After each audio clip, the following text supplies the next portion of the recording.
All right. I think everything is good to go. Good morning. How's everybody doing? Friday. Let's see if I'm connected here. I have audio. I do. All right. Shh, quiet now. Okay. Actually, for a change, I think I'm kind of up to speed and running like I should be, which is good.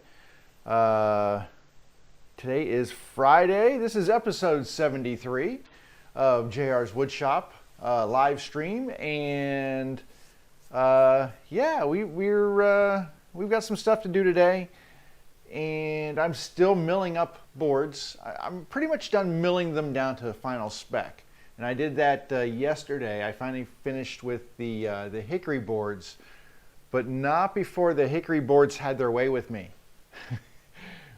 So first, what I did, let me go through what I was doing yesterday, and I was just I think Wednesday I had started doing. I think Monday I started with jointing the boards and getting them kind of done on one side. Then on Wednesday we were planing, lots of planing going on Wednesday, but I held off doing the Hickory boards. I did 2 of them, I think, online. And the Hickory stuff, I'm going to tell you right now, Hickory is just a royal pain in the butt. Oh my God, it is so hard. Um, I am not enjoying my time with the hickory boards. And what I ended up doing on Wednesday was, instead of just planing these down, because the boards started off as fairly thick. These were 5/4 boards, so 1.25 inches thick, and I need to get them down to, you know, to nice 3/4 inch thickness boards like this. And instead of just trying to run these boards through, because I already worked with them a little bit, I knew these are hard boards. Hickory it's a really hard wood. I mean, they use hickory for baseball bats and handles and stuff that you don't want to break. They use hickory for. I mean, ash is one of those woods as well, but this is my first time. I've worked with ash before. This is my first time with hickory, and wow, it's just a royal pain in the butt. It is so hard to work with. It is a very dense, heavy, hardwood, and it is really hard on tools. So instead of running them through the planer and trying to work with getting all of that thickness off using my planer, I decided to do a little resawing on the table saw. So I basically raised the blade up on the table saw and ran these boards through and cut a little section of them off. So if you look at this right here, basically this would be running my board through, and I removed this much wood off of there. So you can see lots of burn marks and stuff as this stuff was running through. And the way that I did this was I raised the blade up, so I only cut partly through the board. I flipped the whole thing over and ran it through the other side, so it left a little strip, a little bit of meat connecting the two sides. And then I would run that through the bandsaw, which the bandsaw could easily handle, cutting through wood that thick. I mean, it was just basically about 1/2 inch of wood in the middle that was left. And then I got this big chunk of wood cut off of there. I just pulled this up to show you. And then I ran them through the planer and took off the remaining. I mean, there was maybe a little less than 1/8 of an inch left, and got them down to the size that I needed. And I did that on the plane.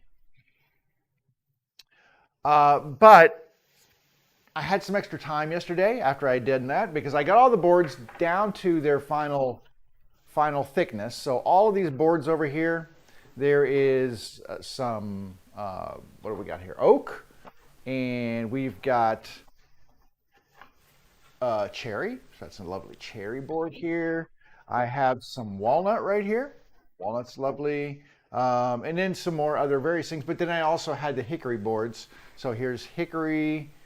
So I've got 3 different species. So hickory, walnut, cherry, and I got 4 different species of wood here going on. Just kind of dove into my wood pile, pulled boards out for these next batch of things. So I got all those done, and yay, that was nice to get done. And I was like, well, I've got these big boards that I've saved for making lids, and they're going to be too thick to work with to make lids, because honestly the lids are like maybe 1/4 inch thick. They're not very thick at all. So I was like, well, let me go ahead and while I'm just sitting here, and I already had the bandsaw out, working to remove these sections of hickory off. It's like, let me go ahead and just resaw these things. Not hard to do. Basically, I just flatten one side, then get a square side, and then I find out where basically the center point is, and then I run that through my bandsaw, and then there we go. So like here, I've got 2 boards now that I can use for lids. They're much thinner. It'll be a lot easier to work with. So I did that with, I had some oak that I was going to do that with. I had a piece of cherry, and I was like, did the same thing with the cherry. So nice and easy, no problems at all, running it through there. I had a piece of walnut that I'd saved for doing that as well. So here's walnut for lids right here, right? So all of this, just no problem at all. Then I got to the hickory. Now, I just have this I have 2 pieces of hickory that I need to do. There's another chunk of hickory around here somewhere, right here. So this one, I didn't even start on this one. This one I was running through and just not having a great time with it. It was just kind of binding my blade, and it didn't want to cut straight, and there was just a bunch of stuff going on. But as I got about halfway through, well, 2/3 of the way through, I don't know if you can see this, this happened. And I don't know if you can see that or not, but what's sticking up, this is the blade from my bandsaw. This is my 1/2-inch resaw blade. That's what the Hickory did to my, that's what the Hickory did to my doggone bandsaw blade. I didn't even get through this whole cut. Let me go back to this one. I didn't even get through the whole cut before it just killed it. So, Hickory's a pain in the butt. I'm telling you now. Let me turn this camera on here. I have not turned my number 4 cam on, so turn that on. Hickory's a pain in the rear. It just, let me see if my number 4 is on. There's number 4. So let me show you how far I got here. You can see the board here. You can see I'm not quite through this one. And I have one more to do. So really what needs to happen is, I guess I'm going to change out that blade. I've got a resaw blade that is larger. I don't like using it because it's really a little too big for my bandsaw. It's a little too big, but I'm going to have to use it to finish this resawing because it's a 3/4 inch wide blade. Let me grab the blade. Let me grab it from my little blade storage over. Oh, that's not supposed to happen. Knock this off. There. So I keep my blades kind of over here. So here is my 1/2 inch or 3/4 inch blade. So you can see this is a very thick, large blade. I'll show you over here. So it's a very thick blade, very large. I don't know what the TPI on this is. TPI is teeth per inch. I guess I can measure. Let's see. Let's see what the teeth per inch is on here. I'm going to just take this to 1 inch, give or take. That's about 1 inch. And let's see here. 1, 2, 3, 4 teeth per inch. And it's made that way so that you basically get a very clean, it removes a lot of material, has fairly deep gussets in there. The gussets take the sawdust out of the piece of wood and deliver it down into your dust collection. So you're taking that wood, you're taking bigger scoops, moving it down, and then also the, I'm trying to remember what you call it, but anyway, the way that the teeth cant out from the blade typically, these are pretty straight in line, which makes for a much cleaner cut. So I will take this and put it on, and we will see if we can't finish at least this cut.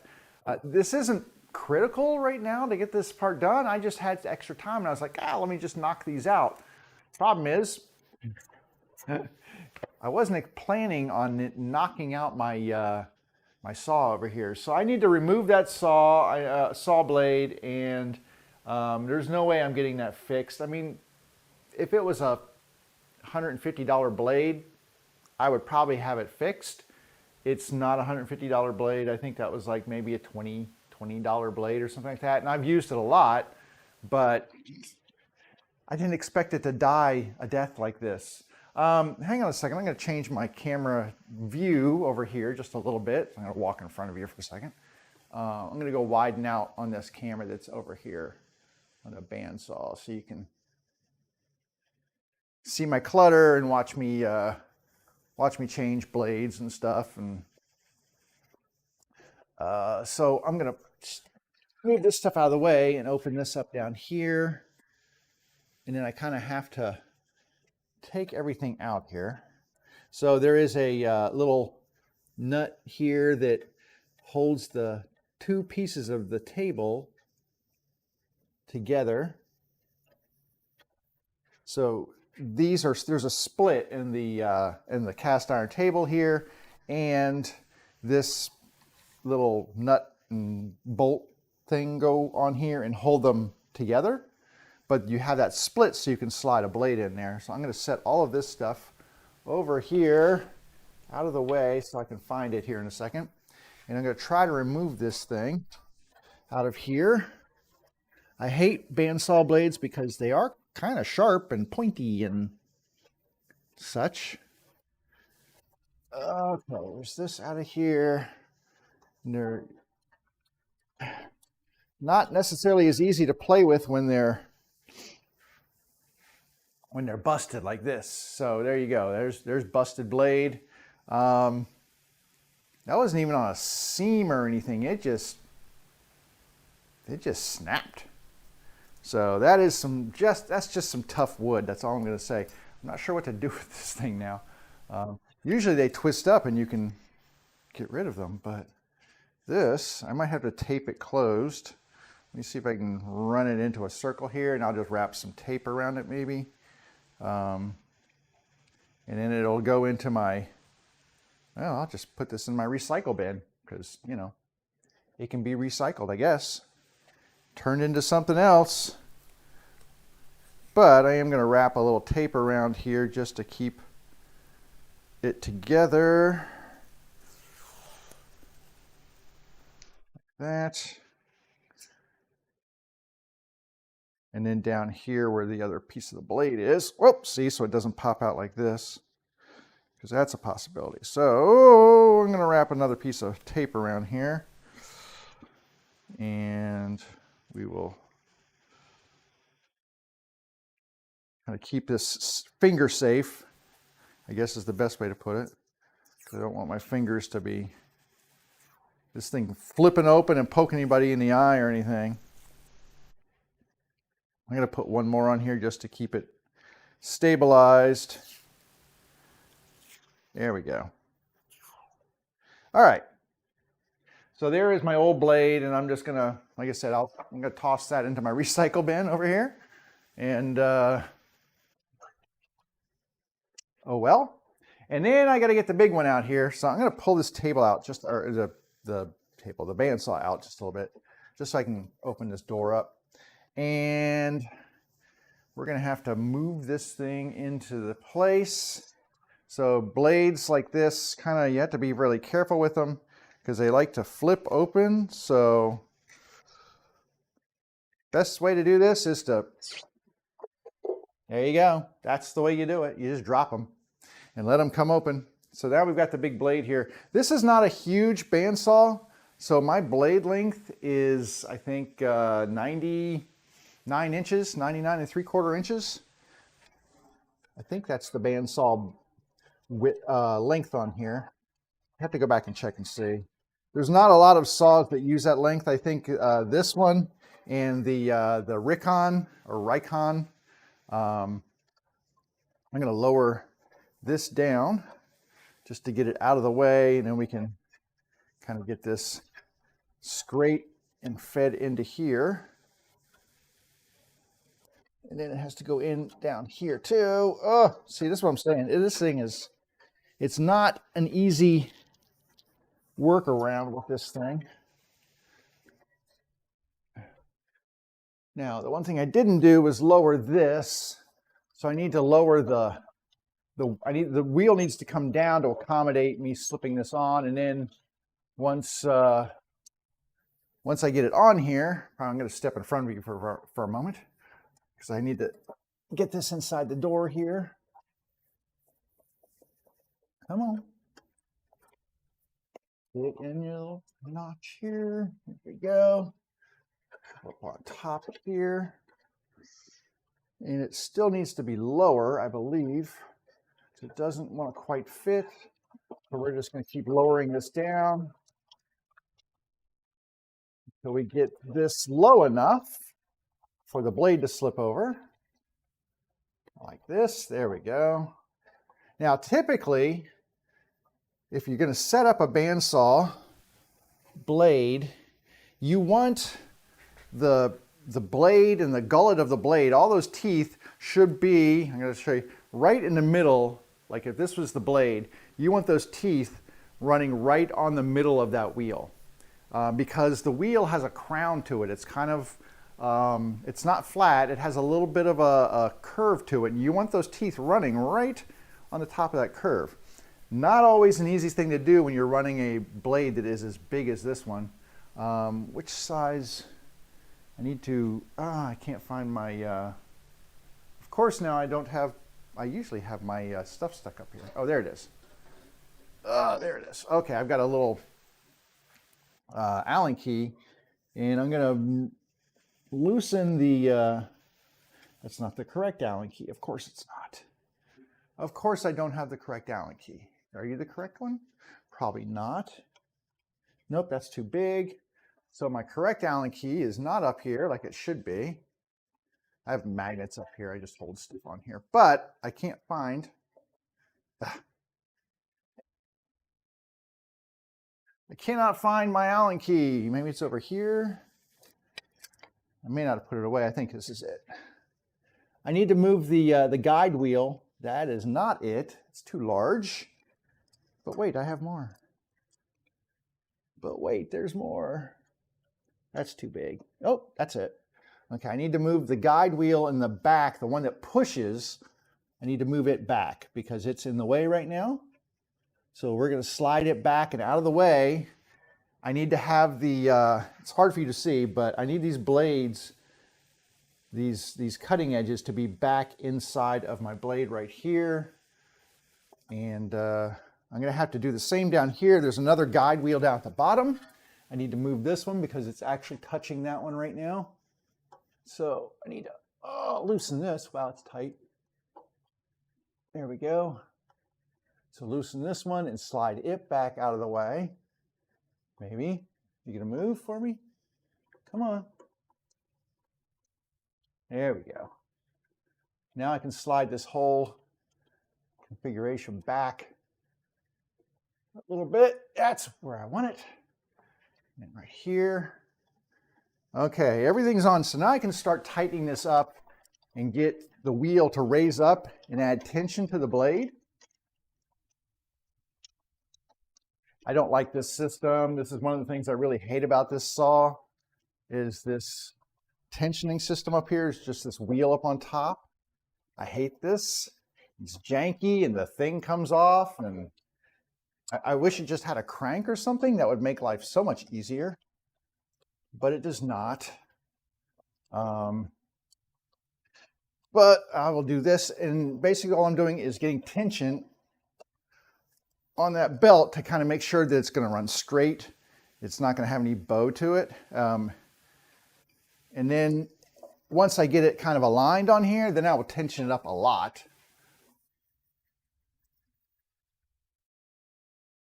But I need it to run right in the center of that blade, or in the center of the wheel, which is pretty close right now. Actually, the back of the blade is hanging off of the wheel. It's not on the wheel at all. But the blade part is kind of in the center, and that's where I need it.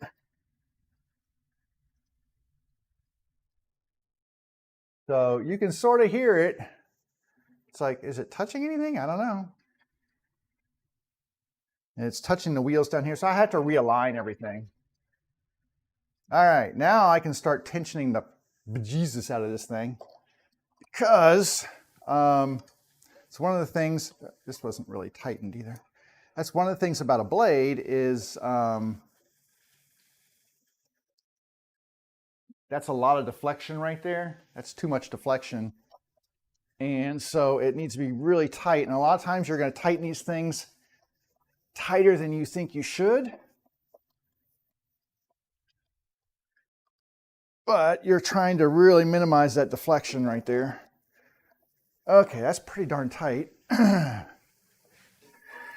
And now I'm going to lower this down, and I'm going to adjust all of my guide bearings here. So lock this in so that doesn't move. Then I have to adjust my guide bearings so that they're just a hair away. I don't want them turning unless I have a little bit of friction. Like if I push on here just a little bit, it should touch that bearing. Otherwise, it should run straight.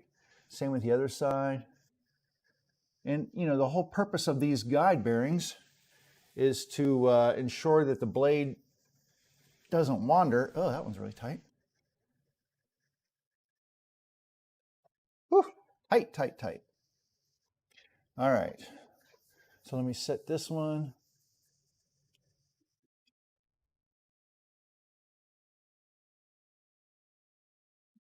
good.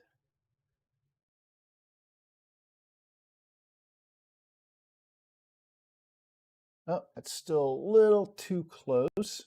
If the bearing is constantly turning as you're turning the wheel, then it's just too close. A lot of people will do what they'll do is they'll like put a dollar bill or something between the blade and the bearing to establish that width. I don't do that. I mean, that's a little nuts for me. But what I do need to do is move this push bearing back into the blade so that it's just, so it's not touching, but if there's any pressure pushing forward, it should contact this bearing.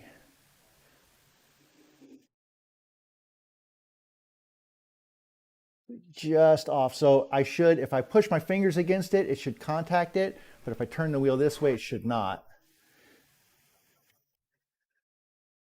Just a hair. No, too far.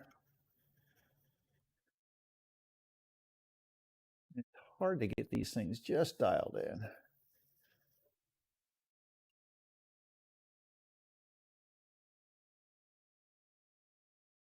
There we go. So that one's in. I got to get the one at the bottom done.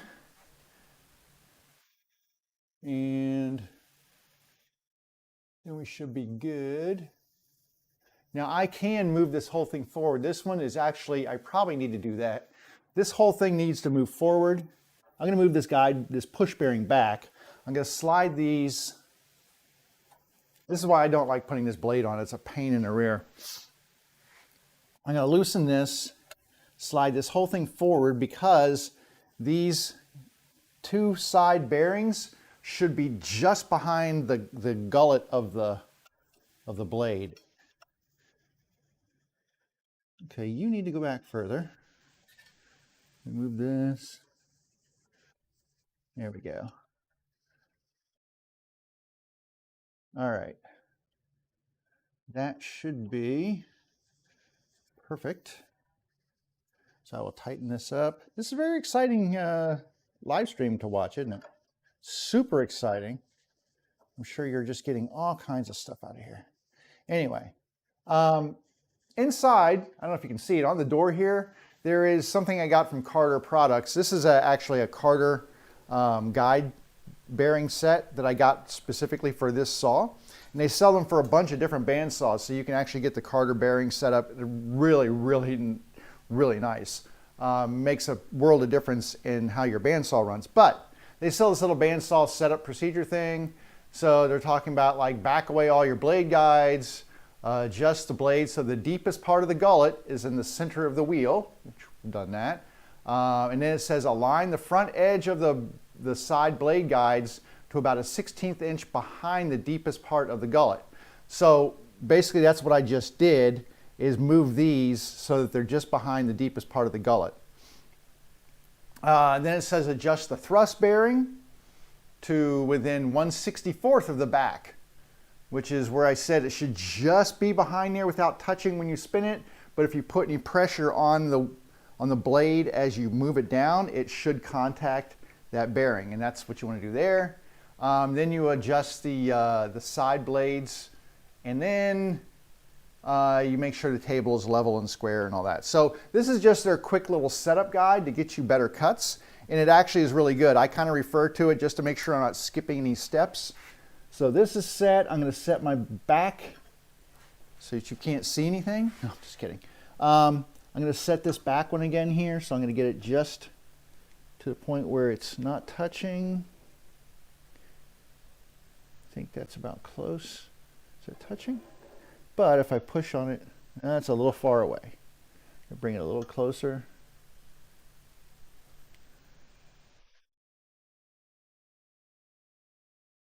A little closer.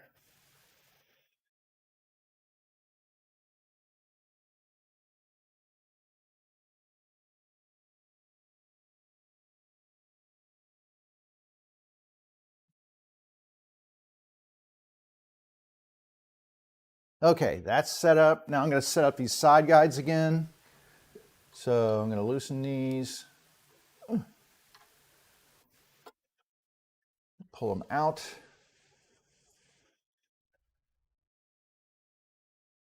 And then we will put them in so they're just missing.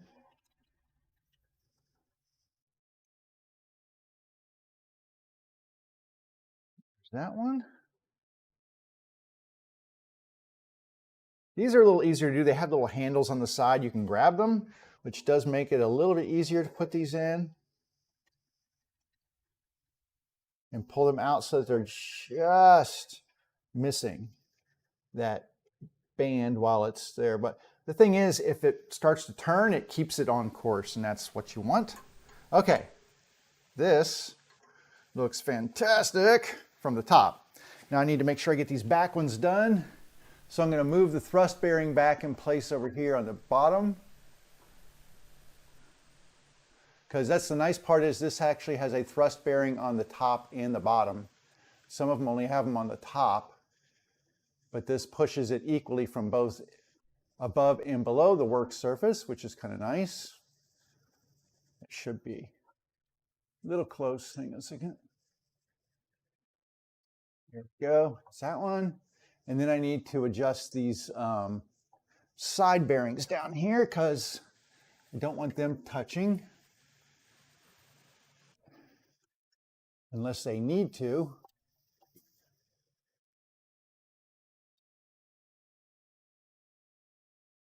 Good.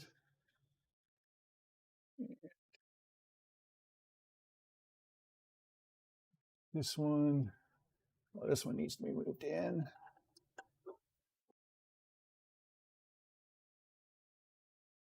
This one's a little harder to get to.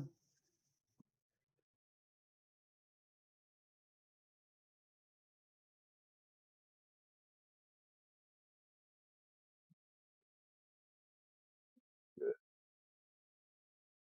Now, some tables are really nice because it's easy that you can pop the whole table off really quickly.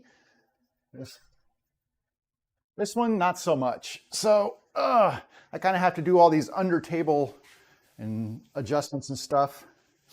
Let me put my wrenches away here, back where they belong. I keep magnets on here. It's just easier, and that way the tools don't wander away.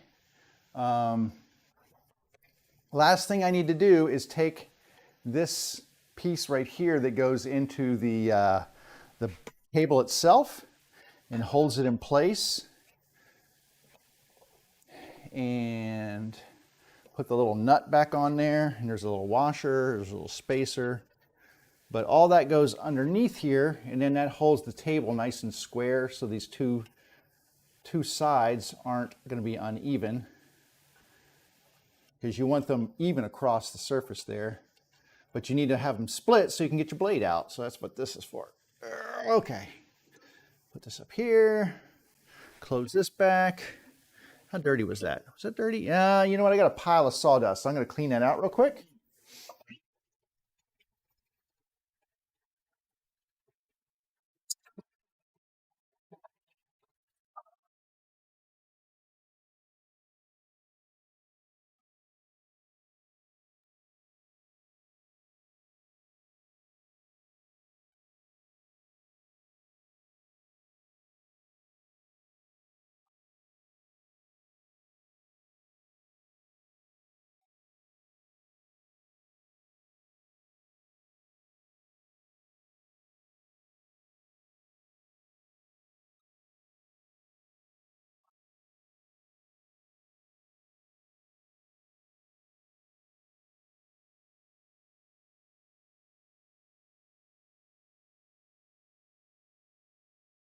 Okay. I mean, you might as well, when you've got things taken apart, it's just as easy, just go ahead and clean it out while you've got it open. All right, I'm going to close this one up, and it should be good to go now. I'm going to raise this back up, and we're going to see about finishing the cut on this one piece of hickory, just because I'll be doggone if I'm going to let this one little thing beat me. But it might be a little bit of an issue getting this through here. Let's see, which way was I cutting it? This way? Just cutting it, well, hang on. Oh, cutting it this side. But I've got a hair out mark here. All right. So getting it back into space here, I need to make sure this clears. So I'm going to raise it up just a little bit like that. And should be right about here.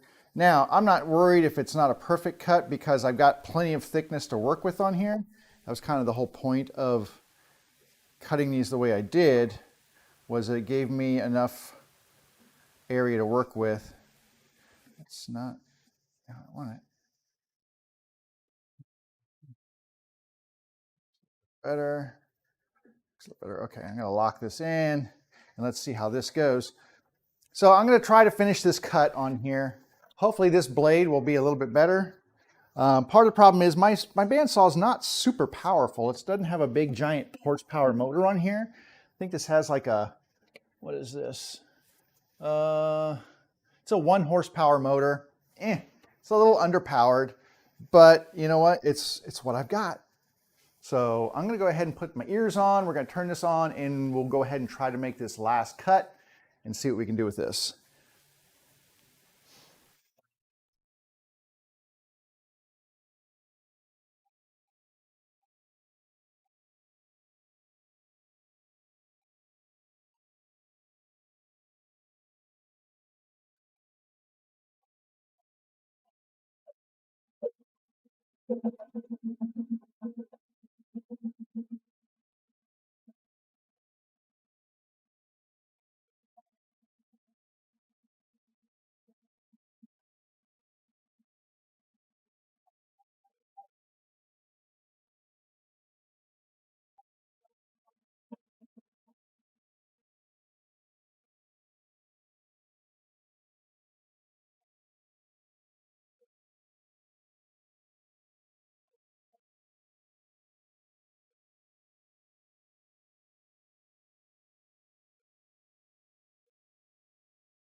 Okay, I mean, it's not a perfect cut. It did clean up the inside finish here, but it's finished. So I did get that done. I have one more to do. I'm not going to do it right now, but generally what I would do with this is I would make sure that I have a flat side and one side that is square to that side. I would do that over on the jointer. So that gives me a nice surface that I know I sit on the table and it's going to be nice and vertical here, straight up and down. And it should be, the cut that I make should be parallel to this flat surface right here. So I start with that. Then what I do is I will measure the thickness of this wood right here, and then I divide that in 2. And I usually use my my calipers for that. And then once I figure out what that line should be, I will take this, which is basically my marking gauge, and I will mark a line along the length of there for me to follow, so that as I'm cutting, I can kind of keep it on track and make sure it's tracking straight and everything. This is a so hard. Now you can also see here, see the color differentiation here? And I'm not sure because I'm not an expert on hickory, but if this is like most other woods, you've basically got sapwood and heartwood. Typically the heartwood, which is going to be the darker stuff, is harder than the sapwood. You can see that you get that on, like this is cherry, and you'll notice there's a light strip at the bottom right here. That is sapwood on the cherry. You'll find that in some other species of wood. What else has that going on? I don't know if I have anything else. Yeah, here we go. I can show you this piece over here. So this is a piece of dusty, very dusty walnut Now, most people, when you're used to seeing walnut, you get this really dark, grayish, dark color to start with. Well, that comes from the middle of the board, the middle of the wood. So you can see here, I'm gonna go over here and show you. So if you look here, you'll see that here's the ring, right? The ring was like this. So you can see that that middle section, what we call the heartwood, runs through here. So this was actually off of a branch, which was not that huge. But if you imagine, take this and expand it out to the size of a tree, you'll get a section of heartwood, which gives you these nice dark boards like this one over here. But then you also get these light colored boards around the edges. And this is called sap wood. So you can see as it gets closer to the edge, you get more sap wood. And that's what this light color wood is. Most people don't like the sap wood, they want the dark wood from the middle. And so like on walnut and things like that, you'll find a lot of heartwood. You might actually get some bargains on sap wood because it's not as desirable for some people. Some people love the look of, I like sapwood. I like the look of sapwood. I like the sapwood in cherry. I think it looks really pretty, but not everybody's a fan. So if you're gonna buy premium walnut and such, you're just gonna get heartwood, which is all the dark, meaty stuff out of the middle of the board, avoiding the light colored wood around the edges. But this, so you can see like this board right here, most of this is heartwood, but you can see there's some sapwood on the edge. So it's lighter. I don't know if you can see that or not. Here you go. So it's lighter right here. If I turn it this way, it's darker. And you can see, come over here, you can see that, that differentiation right here in the end grain, where this is the inside and that was the outside kind of thing. And like I said, I think I found as I was going through the table saw, when I was resawing these on the table saw, as I was cutting through, the saw was much happier going through the sapwood. And when it hit that heartwood, it was like, oh, and it was just even more difficult to go through. And I think that's what happened with this thing. As I was cutting through, I hit this, the sapwood kept getting less and less and more heartwood, and it just really just crushed it. This has quite a bit of it as well, of that sapwood in there. And actually, I'm sorry, part right here, well, you can see it. There's heartwood and sapwood on there. So it's got dark streaks right here, nice dark section right here, and then light sections over here, which is the sapwood. So we'll see how easily this one cuts. Not looking forward to it. But my blade will hold up. I'm pretty sure that 3/4 inch blade is not going to snap with this stuff. Okay. All that aside, I got that cut. We can kind of move on now to what I really wanted to do, which is start sectioning these boards down into usable stacks for making my my bases. So, cutting shorter pieces like this is going to go over here because I was just spraying this with stuff and whatever. That was just a test board for something else. But what we need to do is move this out of the way. And, oh, by the way, there's chat windows in each of these things. So if you have a question or you want to say hi or make a comment or whatever, feel free to pop in there and I will monitor that as often as I can. Not always the case, because when I'm using tools, I like to keep my fingers intact. I don't want to chop any off while I'm trying to see what the message boards say. But if you have a message, please feel free. All right, I am going to set these aside for the moment. And I'm going to look at my easiest one right now, which is the walnut, because I am making this one particular walnut base for a friend. And so I know what I want to get out of this is 2 long pieces, 3 short pieces. That's my goal. Whether I have leftovers enough to do something else, I don't care. That's my goal for this particular one.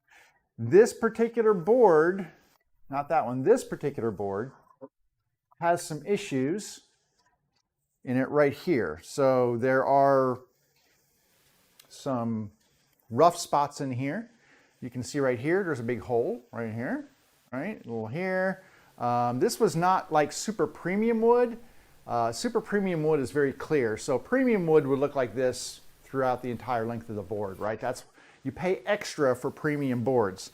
I did not pay extra for this one. I paid less for this one because it did have these things, but I knew that I could work around and get premium boards out of this. So I wasn't really worried about some of these anomalies that show up in here. But what I do need is a couple of lengths of longboard. Now this is really nice. This was the other, I think this was a knot up in this section up here, but you can see hopefully that there's some really pretty crotch grain, they call that feathering right there. And that looks, and then some figure over here. I really want to incorporate part of this into the base and maybe have that on the front because it just looks amazing. So what I'm going to do is look at my measurements for a large base. I believe I need 21 inches. Yep, 21 inches in length. And I would like to take that out of, I'd like to take the two longer boards out of this piece right here, I think, so that I can get some of that. So if I look, this hasn't been squared up yet, but I'm just going to look and see at 21 inches where this leaves me. Actually, leaves me in good shape. So at 21 inches here, and then another eighth. So this would actually just, this feathering right here would be on one section, which would be great because I'm still going to put a logo on here and I'm going to put my friend's mom's name on here because it was her sewing machine. And then that would leave me another 21 inches this way. So that's perfect. Okay, so that'd be right about here. Okay. There's a little bit of a knot thing going on here and I will fill that in. Maybe I'll use some of my dark epoxy, not epoxy, but it's super glue, but it's just a tiny little thing there. And then I will take to this board right here and cut my three smaller boards out of that will accommodate for the side, the end pieces and the one divider. So my first order of business on this is to make sure that this edge is square. I don't know if this has been cut off in square. Actually, it is perfectly square. So I can actually take my first measurement off of here and mark my 21 inches right here. So 21, get that nice and dark so I can see it. That's the problem with pencil on Walnut is it's a little hard to see. And I'm going to mark this all the way across the length. And I'm going to darken it a few times so I get a nice pencil. Even then it's hard to see it's hard to see, but there is a pencil mark on there. Hopefully you can see right there. Yeah, you can't even see that, can you? Maybe not, I don't know. Anyway, it's there. But we're going to take this over to the compound miter saw, which is not set up for use yet, but it will be in just a second. I'm going to bring over the dust collection off of the bandsaw. You don't need it over here anymore. Let's go ahead and turn the dust collector around a little bit here. Get it facing the correct direction here. Makes life easier for me. Puts the hose a little closer and get that in here. See, I'm kind of stuck. Hang on a second. There we go. All right. So we're going to put the hose in and we need power. So let me go grab my power cord because we definitely need to power up to run the saw, right? Okay, so we've got power. We have dust collection. I've got a couple of pieces of wood that I don't need anymore. I need to get my ears right here, and I need to get my remote. And then we can start cutting these things. So first thing I'm going to do is this locked? I'm going to lock this in because these are short boards. I don't need to have that full length there. And then the other thing I want to look at is I mark these with a square corner. I'm trying to see where the flattened side is from this. Where is that? was looking for my little triangle that I drew on here. That's, like I said, that's the problem with pencil. It's hard to see your pencil marks on here. Huh. I might have flipped this one over one time and knocked everything off, but that's okay. It should be pretty flat. So I'm going to go ahead and line this up with my cutting blade. Put this in here. See, this is the edge. It's like, it just doesn't seem like it wants to be square on there. Is this edge square on there? That is very square. I'm going to get my pencil and mark this again. In my tape measure. Flip the board over just so that I can make sure that I'm getting the flattest side I can. And I'm going to put a mark on here so I know where my flat side is here that I'm working with. Okay, 21 inches. Let's mark this again. 21. And it seems like a really long board, but whenever I cut these, that 21 inches, I'm like, is that right? It's so long. But it is. That's the correct length. I'm going to get my smaller square. That big one's kind of a pain to work with. So hang on just a second. I'm going to get my little woodpecker square, which is my preferred square. Anyway, I'll stick this one over here. This is my preferred square whenever I'm marking boards up, because it's just super accurate and I love it. I'll tell you though, if you're going to buy one, it's also super expensive. That's woodpecker tools for you. They are not cheap. Not cheap at all. All right. Let me just check that measurement one more time just to make sure. And that is 21, right? Actually a hair longer than 21. Don't know what I was measuring, but we'll account for that. Right there, I think that'll be there. I am gonna just put this on here. I don't need to clamp it down per se, but because this does stick out a bit, I don't want it to flip up after I make the cut. It just kind of keeps it held down. So there we go. And just keeps it in place. It's not like cementing it in place, it's just holding it there so that it doesn't fall away, because I will not have my hand on it as I'm making the cut. All right, let's turn some air on and make one cut.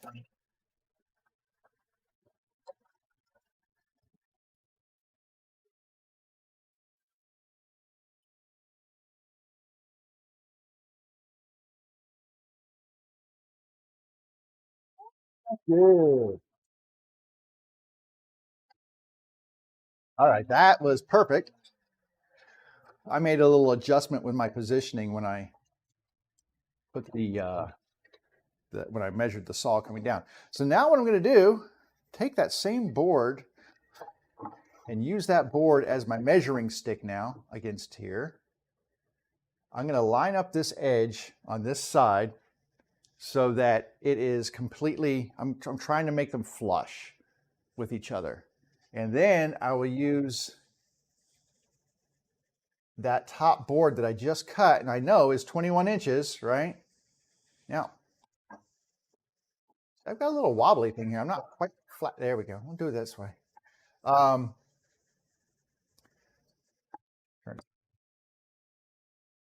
Just getting it as flush as I can.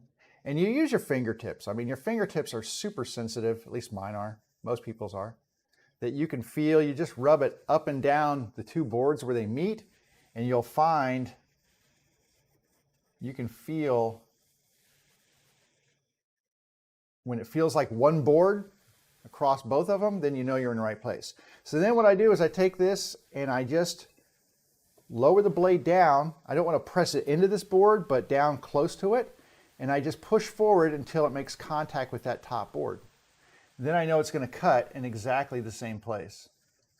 So I'll slide this off a little bit, make a cut.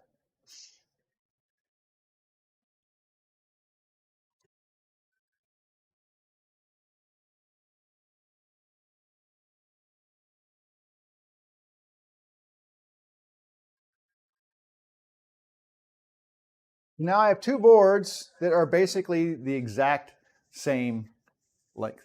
And that is the sides of the base, and or the front, the back, essentially. Now, the other thing I can do is use this piece of wood. It's still pretty clear.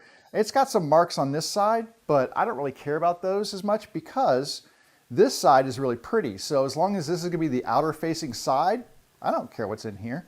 So let's go ahead and measure 8 5/8 because that is the length that I need, is 8 5/8. And then I can cut the other two from that other piece, but this way I'm using almost this entire piece, and I'm going to eliminate having a lot of leftovers. And if you watch me, you know that I can't stand having a lot of leftover wood. I really would prefer to have very minimal scrap.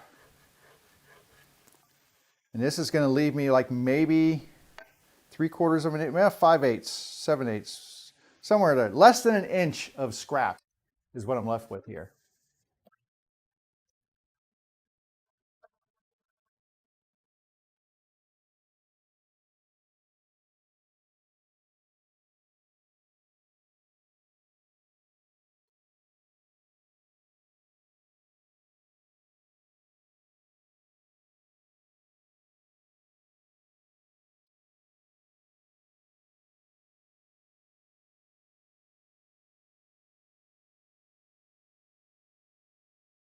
All right, so this is one of the pieces that I need. So I'm going to come back over here to the table.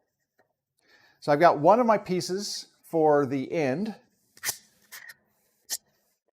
And to finish off this set of boards, I need 3 of these because this is going to have a side compartment. If it's going to have a side compartment, it's going to have 3 boards like this. So then I can take a look at this piece of wood and say, okay, well, where is my best bet for getting my boards out of here? Now, this one, let me show you here. When I was cleaning it up, it was just a little thin right here, so I could not clean off this edge of the board. You notice there's a little rough patch right here. So wherever I cut this, I'm going to have a little scrap where I'm going to cut this off probably right here.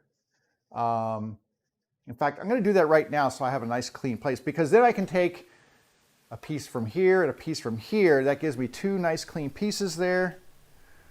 Or if you look at this side, it's got some weirdo stuff going on in here. I mean, this does have the big knot and stuff. I might avoid it. I'm going to work from this side. It just gives me the best clean option here. So let's come back over here.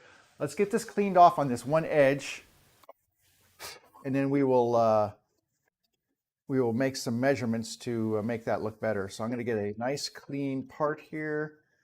Let's see how far off right here. Right about there. All right. I'm going to cut this off, and then we will come back and, then we'll come back and measure this again.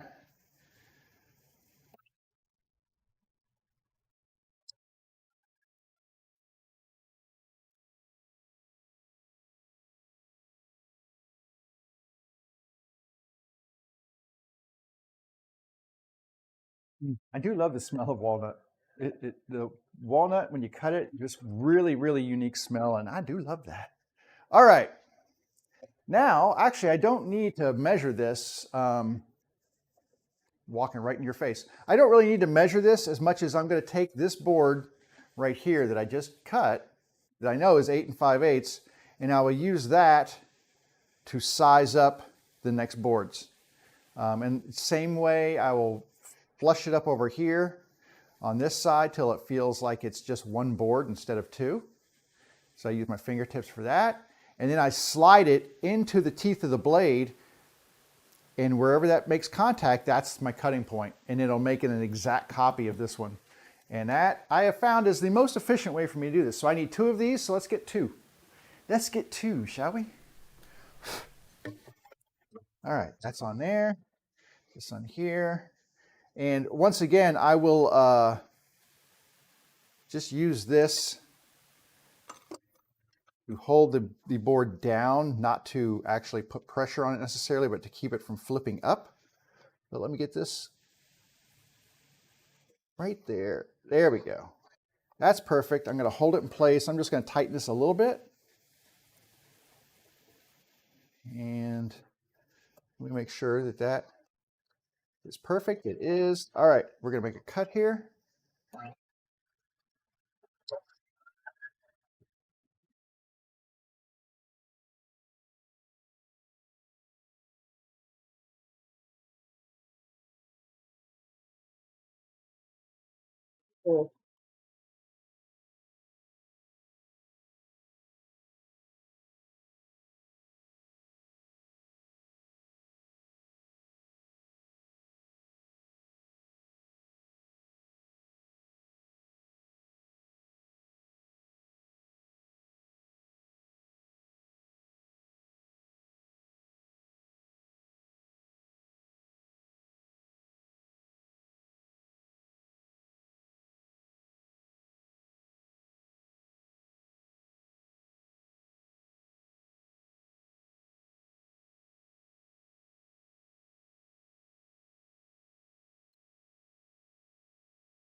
Okay.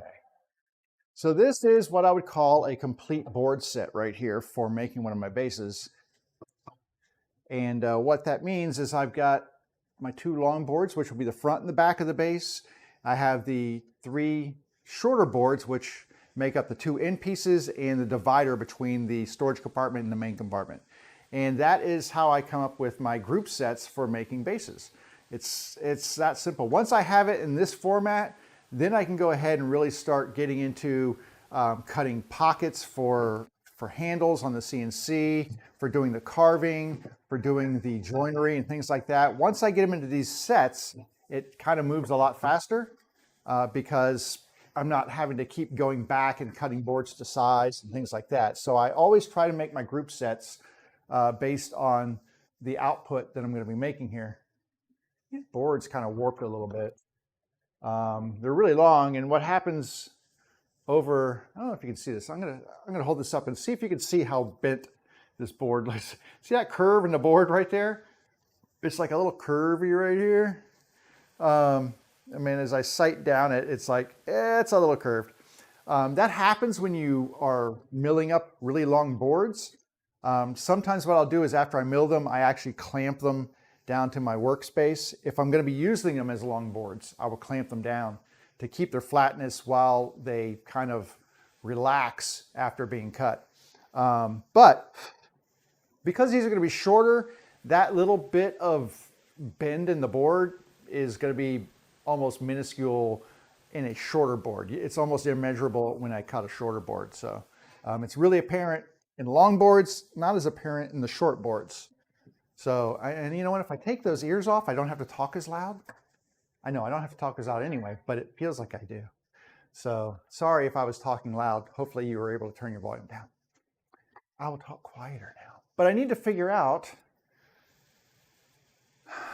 this particular board. This is an oak board, and I have two of these. I'm going to grab the other one too, and just to look at it. Oh, I like the. Okay, so this one I really like the way that the face looks on this one. It's got a lot of that cathedral grain going on there. You can see that in there. Really pretty.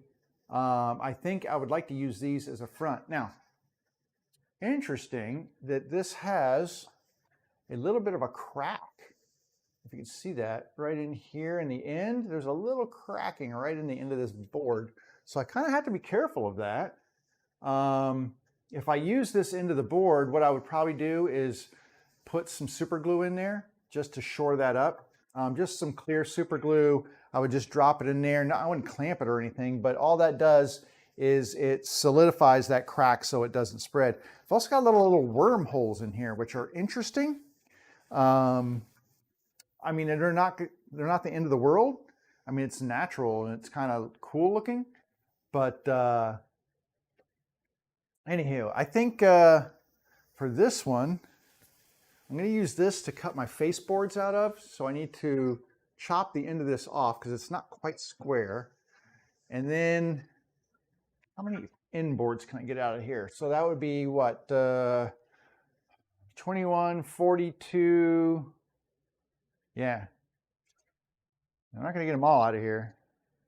So I'll get 2 boards out of here for the end boards, and then I can get, just roughly speaking, let me see here. So it'd be 42 1/8 or so, because what was this case, 42 1/4.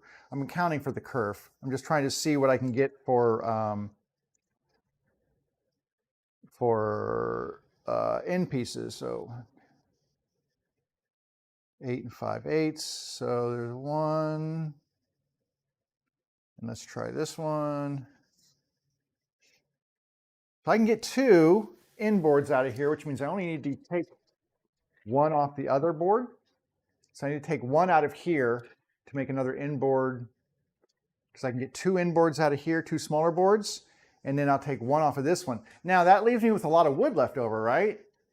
And obviously I know if I can't get all 5 boards out of this one board, then I'm not going to get it out of this one, especially if I steal some. So what I'll probably end up doing is making a shorter base.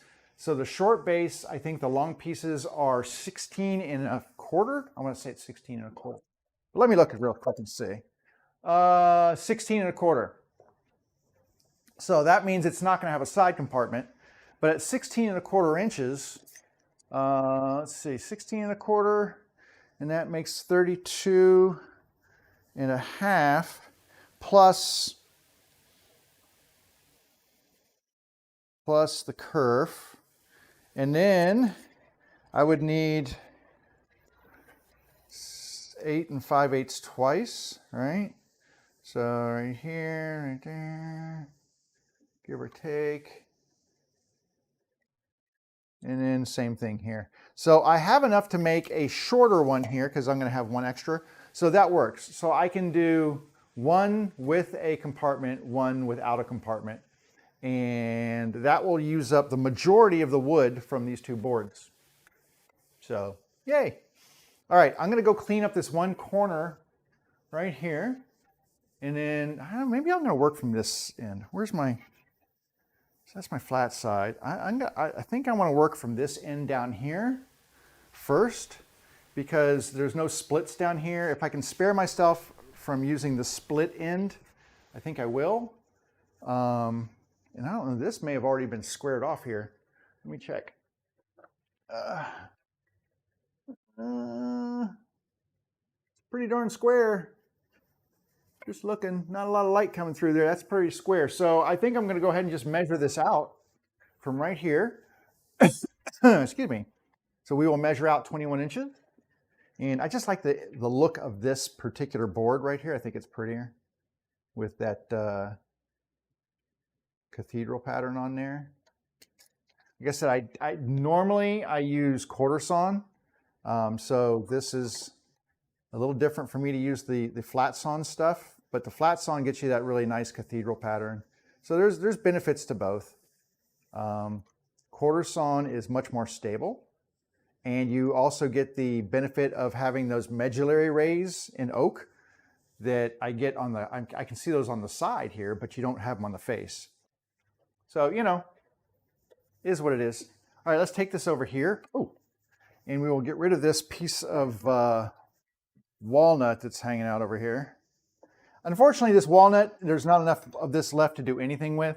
I can't do anything with this. It's just too short.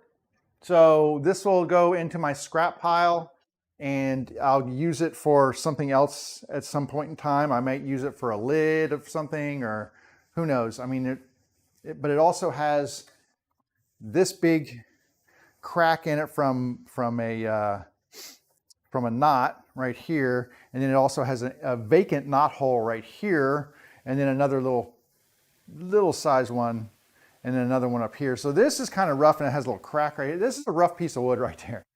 That may not get used for anything. Who knows? Anyway, let's go ahead and make my cuts over here, and then we can get another set of boards done. because I like that. It's progress. All right, line this up right there. I don't have one of those like cool laser guide things for my boards, so I just kind of have to put the teeth down and get it lined up as best as possible.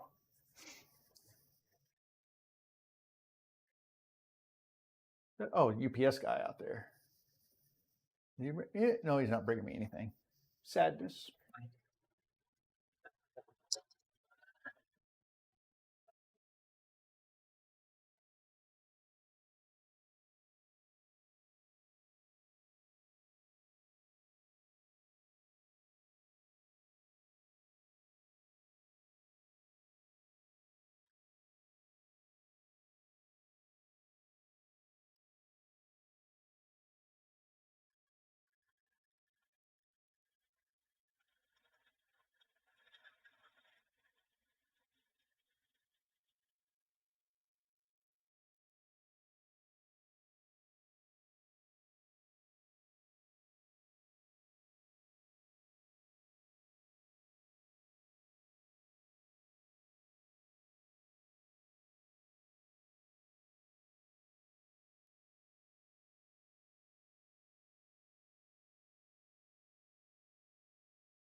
All right, I'm sorry, I forgot to switch cameras.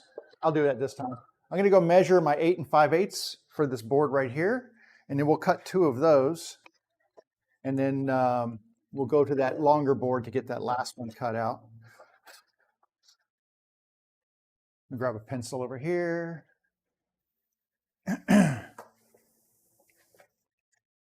All right, 8 5/8.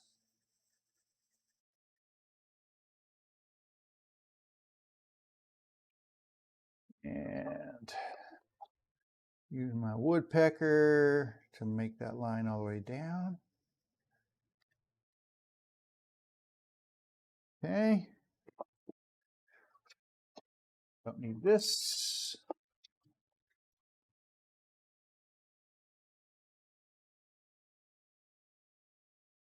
Right.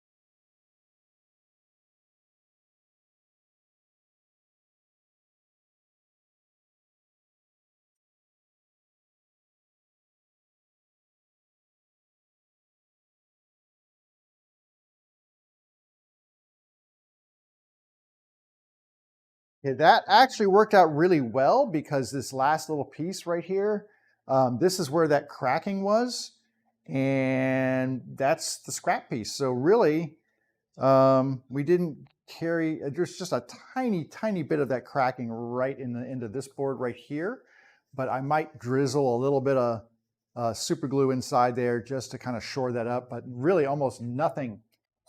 So that worked out really well. And then I need one more board off of this big long one to finish off that piece right there, the 3 pieces for that set. I'm looking for my marks here. That's right that way.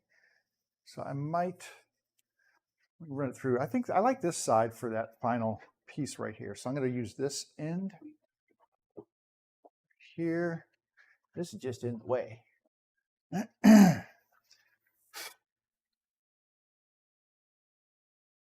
Hey.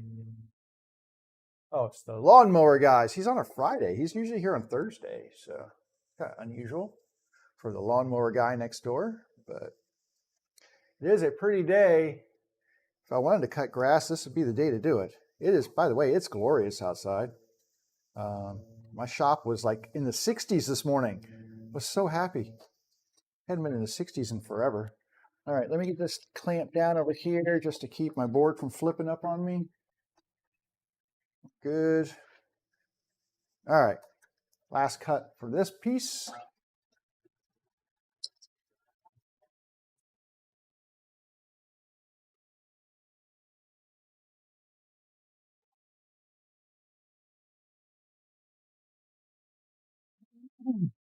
All right, this is a set now. So if you look, there is our set of boards. So long boards, 3 short ones for the storage compartment. And now I'm going to cut the shorter pieces off of here. I won't say shorter, 16 and a quarter inches, because that's the length for making the base without the storage compartment. I'm going to double check my measurement once. I'd rather do it now and cry about it later. 16 and a quarter. Okay, so we're going to mark off our 16 and a quarter for the long board, part of the base.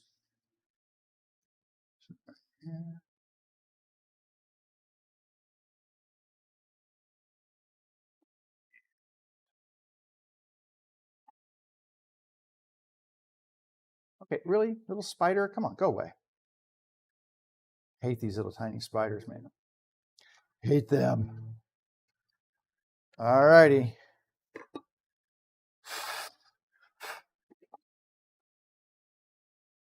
Section.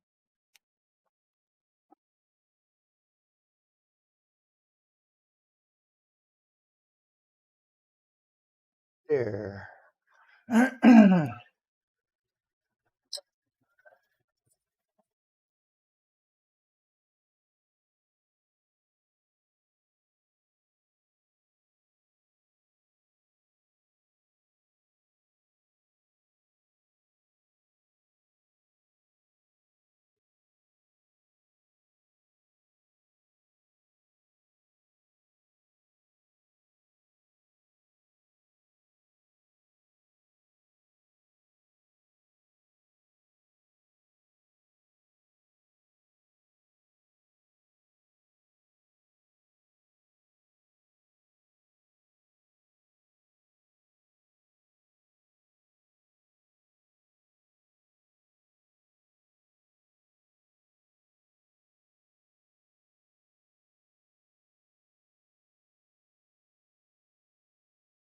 Now the end pieces, I only need 2 of them, but they are the same as even if I was making one with the storage compartment. It's still that 8 5/8 inches. So that does not change, except the fact that I only need 2 of them instead of 3. So we're just going to mark 1, then we'll use that to measure the other one. And then once again, not a lot of leftovers here. So far this is working out well.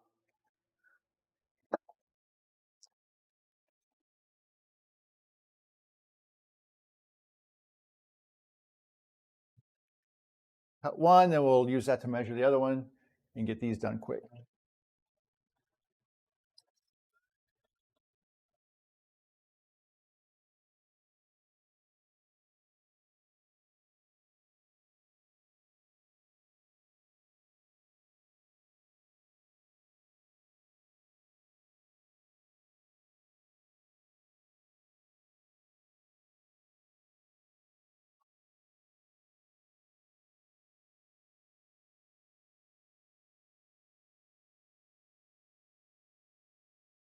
Right.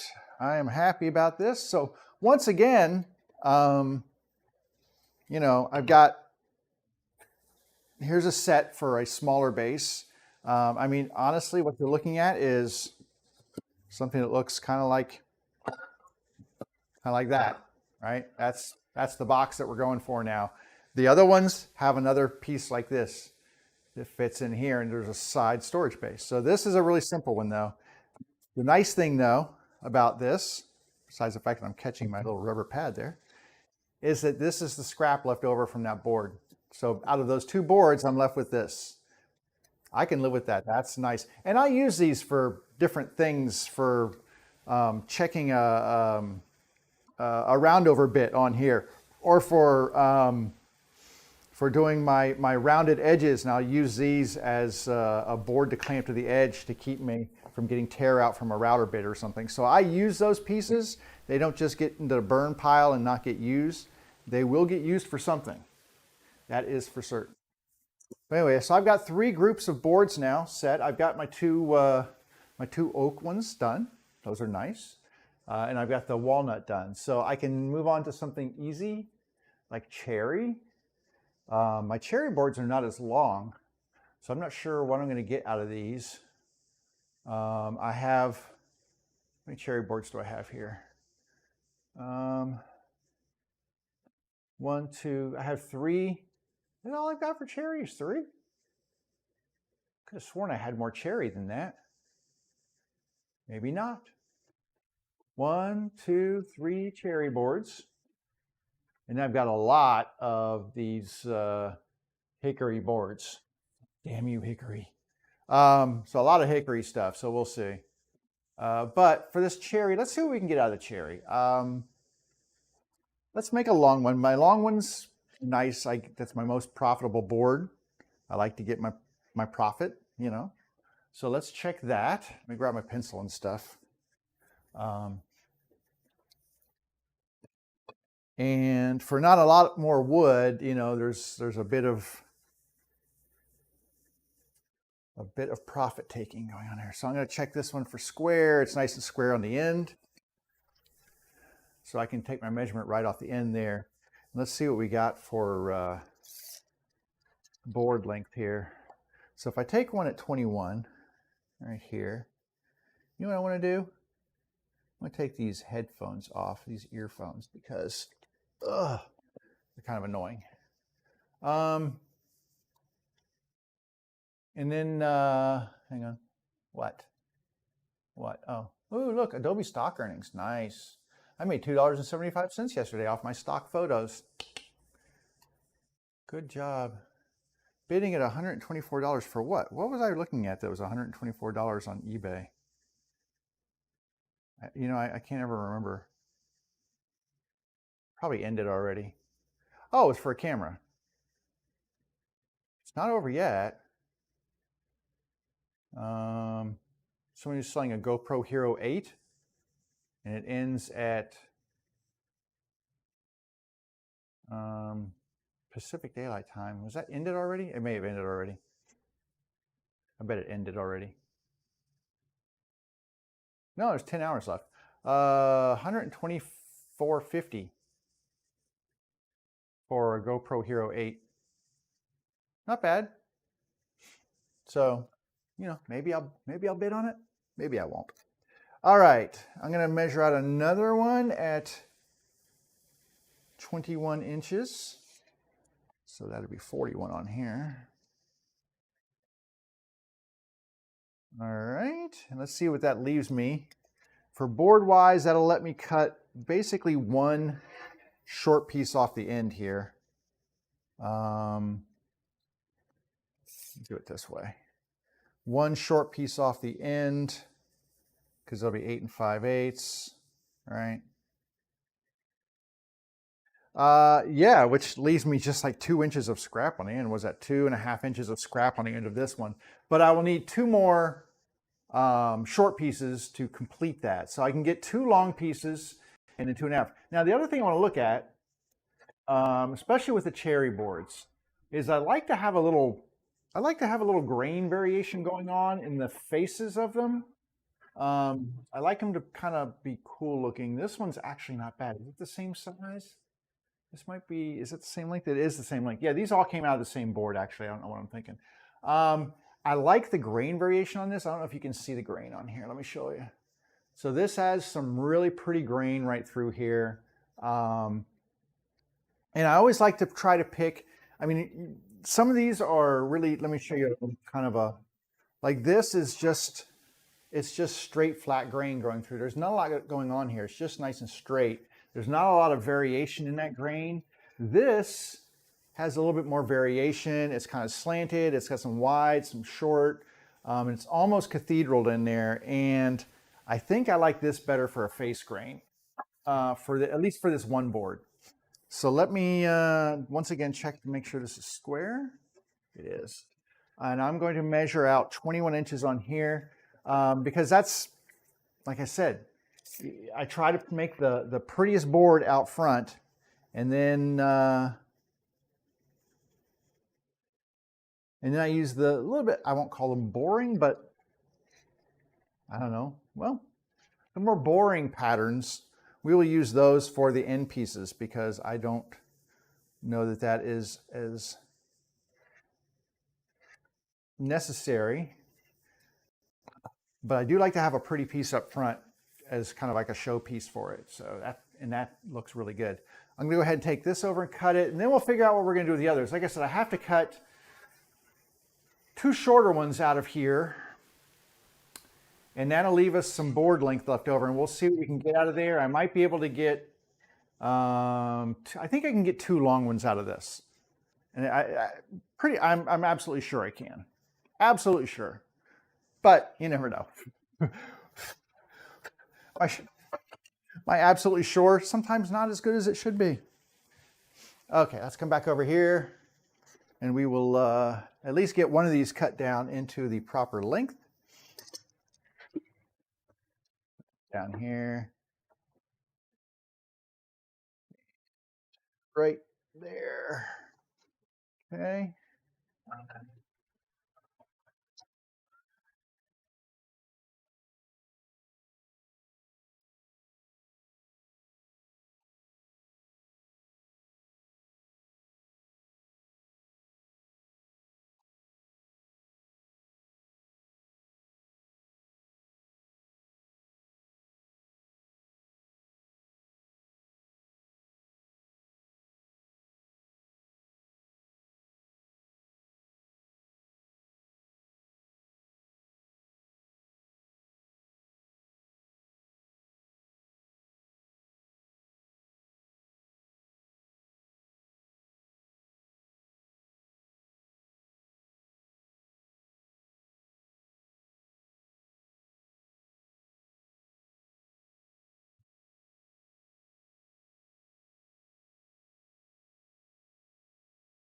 All right, so we got the long pieces cut, but I still need to measure my 8 5/8 for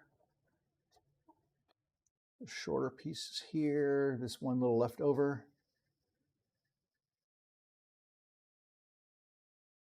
Okay. That is a nice thing about having 2 different size bases that I make, is that I can try to squeeze as much use out of my wood as possible. So if it's not big enough, if I don't have enough pieces for that long one, I just kind of opt to see if I can get a short one out of it, which a lot of times I can't. So.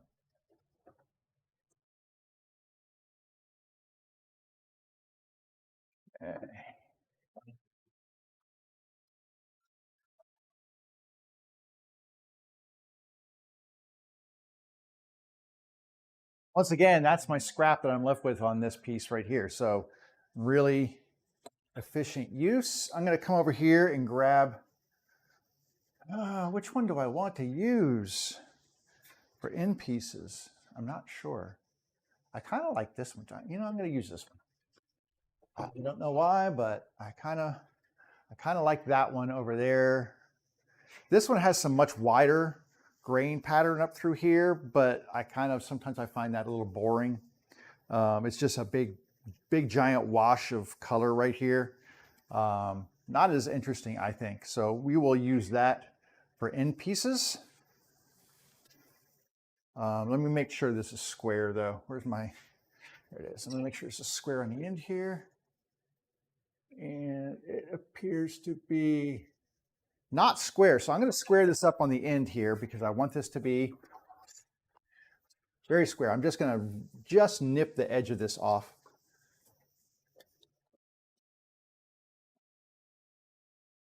Not you. Come over here. So we're going to go like this.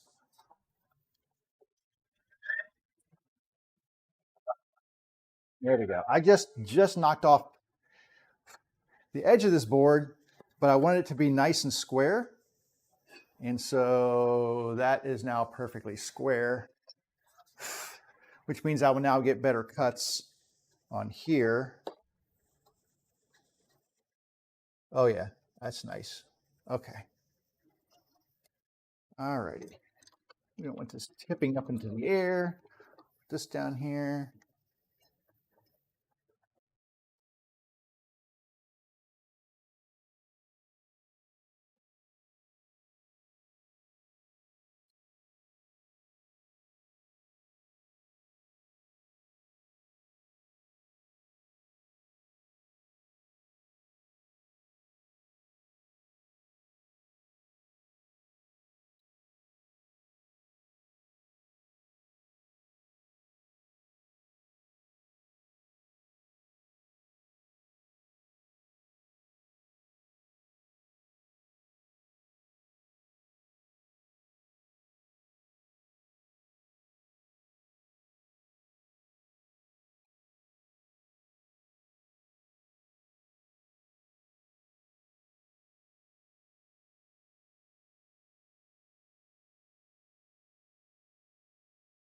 Okay, so now we've got a set here.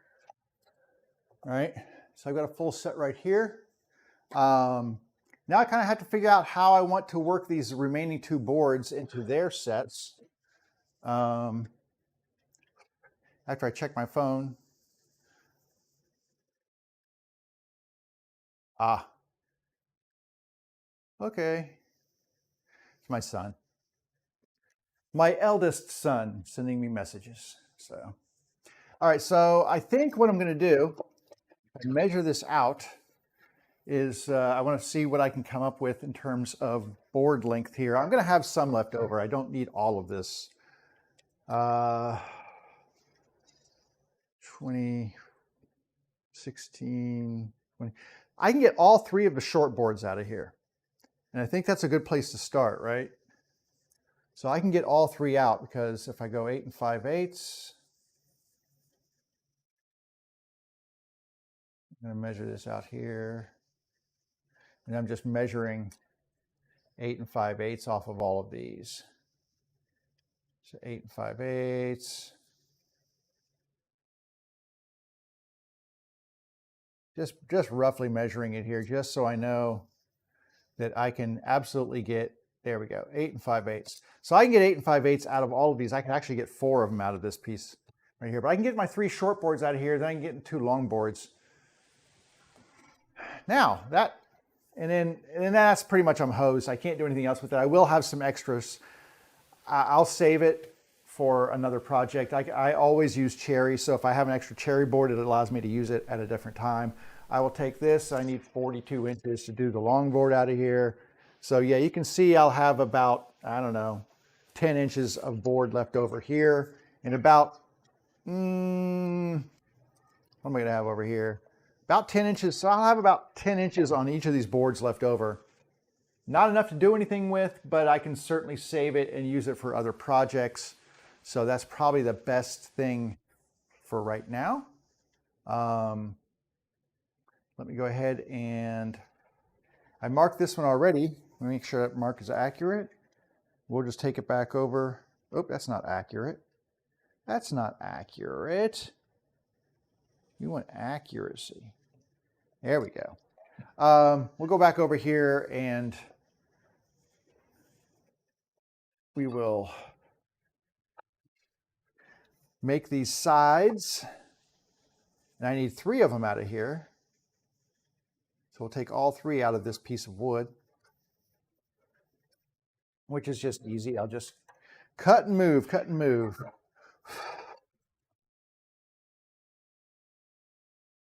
It's that edge hitting right there. Should be nice and straight. There we go. Sometimes I get dust up in here and it's like, why isn't this touching the back fence? Well, sometimes there's dust and stuff that builds up or on the edge of the board, and you want to make sure that that is flat against that fence, because otherwise your cut is going to be skewed, and that does no one any good. A skewed cut is not helpful. That's lovely. Okay.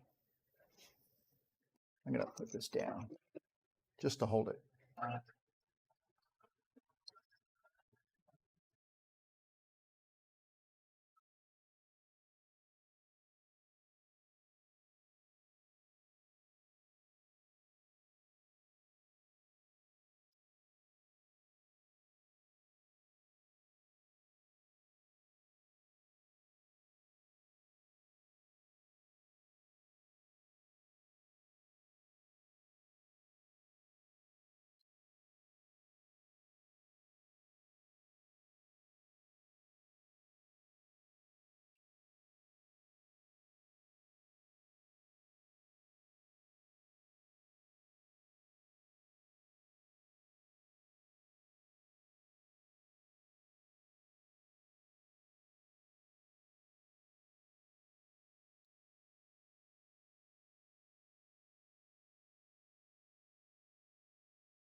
Okay, so I've got the 3 end pieces, right? So we were successful with those. So this is scrap wood. Going to put it up here with the other scrap, so I know that's scrap. But here's the end pieces right here. So 1, 2, 3. And now I'm going to go back to the long board here, and let me just measure. Check this for square. It's very square. So we're going to hit this for 21. Now, once again, looking at the board, I like this end right down here. I think this is prettier right here. A little bit of grain variation and such through there. It'll look a little prettier, but it is not square. So I'm going to square this edge up before I make a cut. And that will make it a little bit better.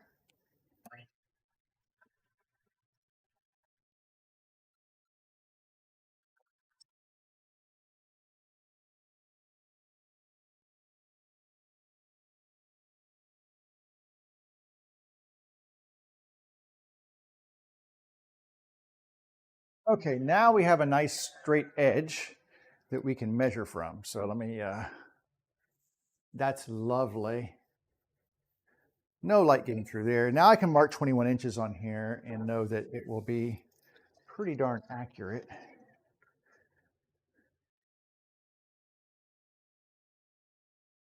The more care I take in cutting these things to length, the better success I have in fitting them together once I'm making all my joinery and stuff. They fit together and become square boxes instead of kind of like oddly shaped boxes.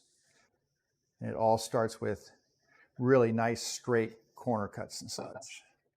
All right, let's get this cut down, and then we will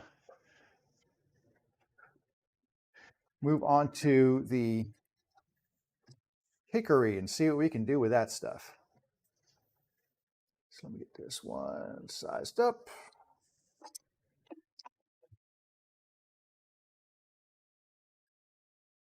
Oops.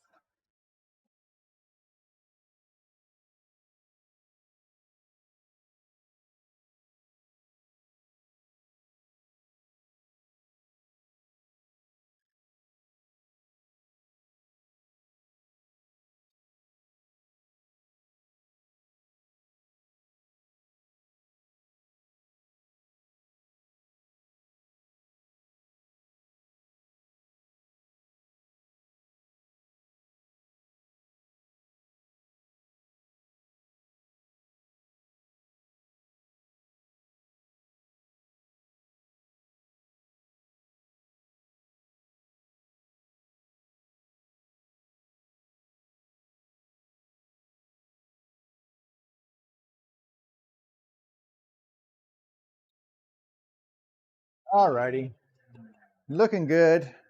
So here's another set with our long pieces, our 3 short pieces, and that makes a complete set for a base with a side compartment. So there we go. So what do we have so far? So far we've got 3 bases with side compartments and 1 base without a side compartment. So 1, 2, 3, 4, 5 bases so far. And then I've got these wonderful, oh, and this is the leftover pieces from that cherry board. So like I said, not great that I have them, but if I'm making another cherry base, I've got at least 2 pieces here that will work as side pieces because they're they're longer than 9 inches. So I can use these again, or not again, but I'll use those in a different base somewhere down the road because I make cherry bases all the time. So question now is, should I use the short boards first? I have 3 short hickory boards. They're about this long, right? And then I have 2 others, or 3 others that are this long, and really crazy looking stuff going on in here. So I'm not sure how I want to do this. I know I'm going to make at least 1 long base with this stuff. I mean, hell, I already cut the lid for it, right? I think I can make 2 long ones. So what did we say? We need 42 inches. Let's see what we got lengthwise on these. So I've got enough to get long base. And then the other one I need, let's see, how long do we need those? Let's see here. I'm just doing a measure up here. I can add a quarter of an inch onto this. So at 20, I need about 26 and a quarter inches, give or take, to get my 3 pieces out of it. So let's see what we got for these. How long are these boards right here?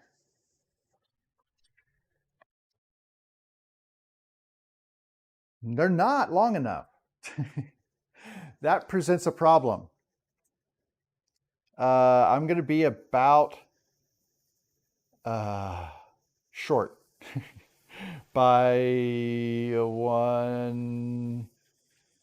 just under 2 inches short.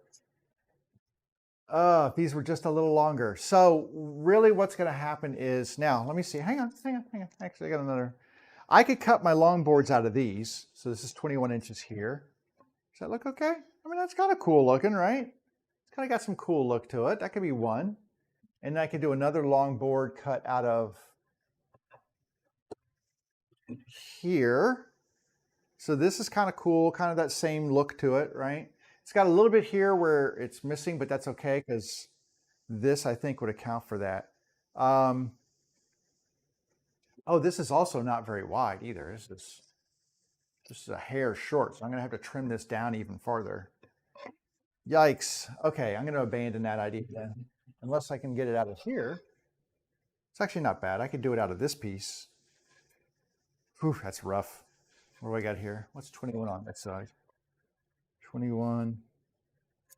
How does it look over here? Looks pretty good on this side. I could get 2, well, yeah. I can get 2 long boards out of these 2, right? And then I can more than get, what did I say, 26 and a quarter? So there's 3 long boards right there, or 3 short boards for this one. Oy vey, this is going to be, this is interesting. Okay. Interesting. So 1, 2, I think I can get at least 2 long bases out of here without any problem. I don't want to leave myself short or anything if I can help it. So that's where that'll come in. All right, let's do this. Just because I'm going to drive myself crazy if I don't cut something here. That's square. This has got some nasty stuff around this end, so I'm going to go this way.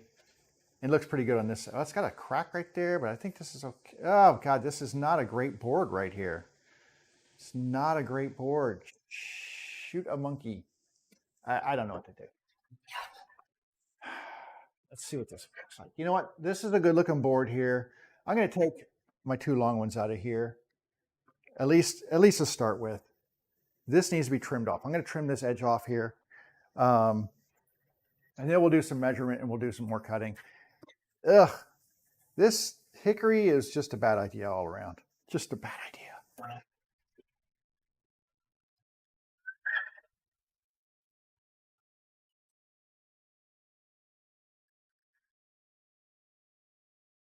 Smells kind of good when you cut it though. So, you know, it's got that going for it. Just trying to get it squared off here so I can do some measuring here. All right, we're going to cut 21 inches off here. I'm going to make at least 1 long one, dang it, because I busted a bandsaw blade making a lid for it. So at least 1 long one here. There's that. Okay, so I think we can get a front and a back out of this one without any issue. I know we can. Yeah. That's all I can get out of here. And actually it works out well because the board's starting to split right at this end. So yeah, this is going to be interesting, this whole project.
So there's a little splitting right here on this little cracking on this piece right here, which just barely made its way into, sorry, I can't find you there, just barely made its way into the board here.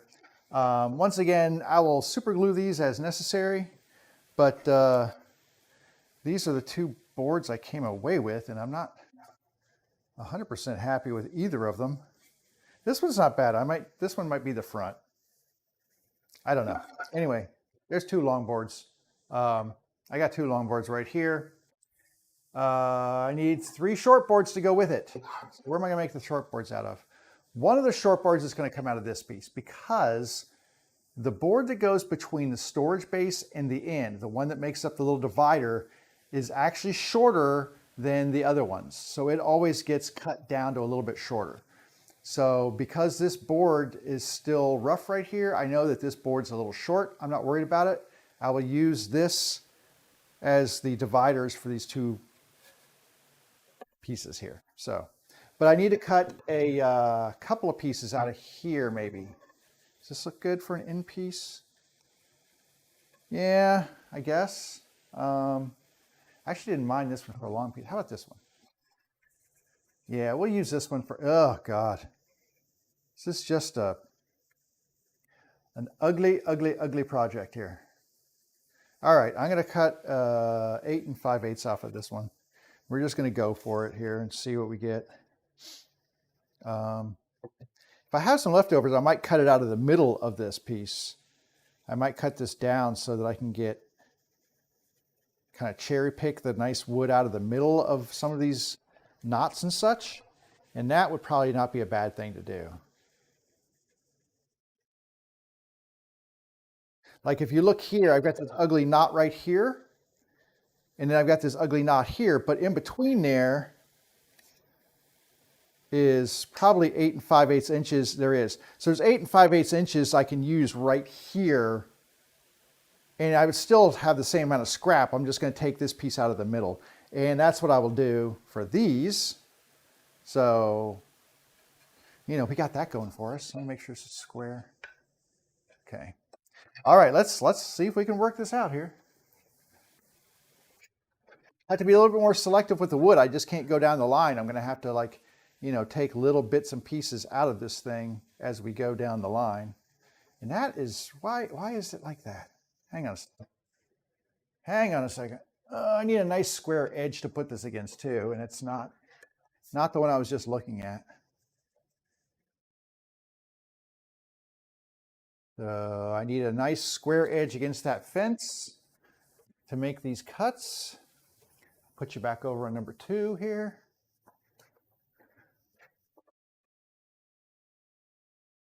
And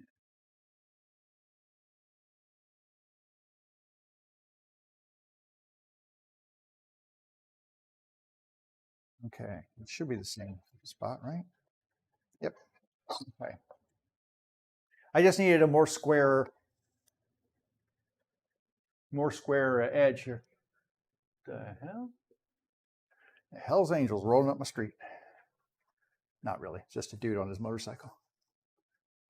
All right.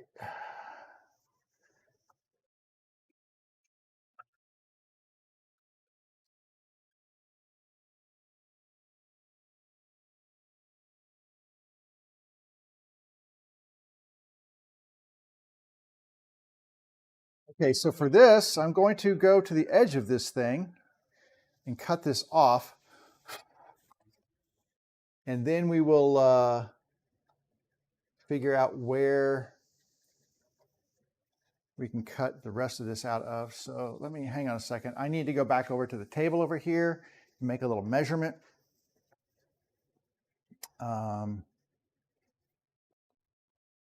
So I'm just going to get this so that I can carry this line around. I need this part of the board. Let me do it this way then.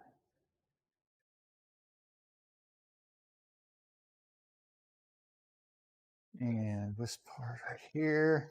I'm just trying to get this so I can make the cut on the other side, but I want to be able to see where I'm cutting here. There we go. All right. So we're going to cut this little piece. You can see it right here. So there's this little piece right here. It's kind of gross. It sticks up a little bit. It's a knot. We're going to cut that. I've got a line. Hopefully you can see that line I just drew right here. And we're going to cut this to get rid of this, and we'll take our piece that we need out of this middle section right here. That's the plan. Let's see if we can make that work.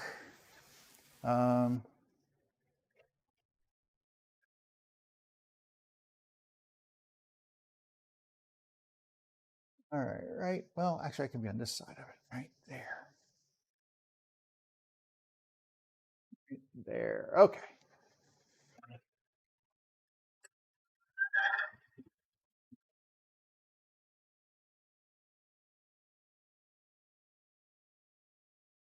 There's a.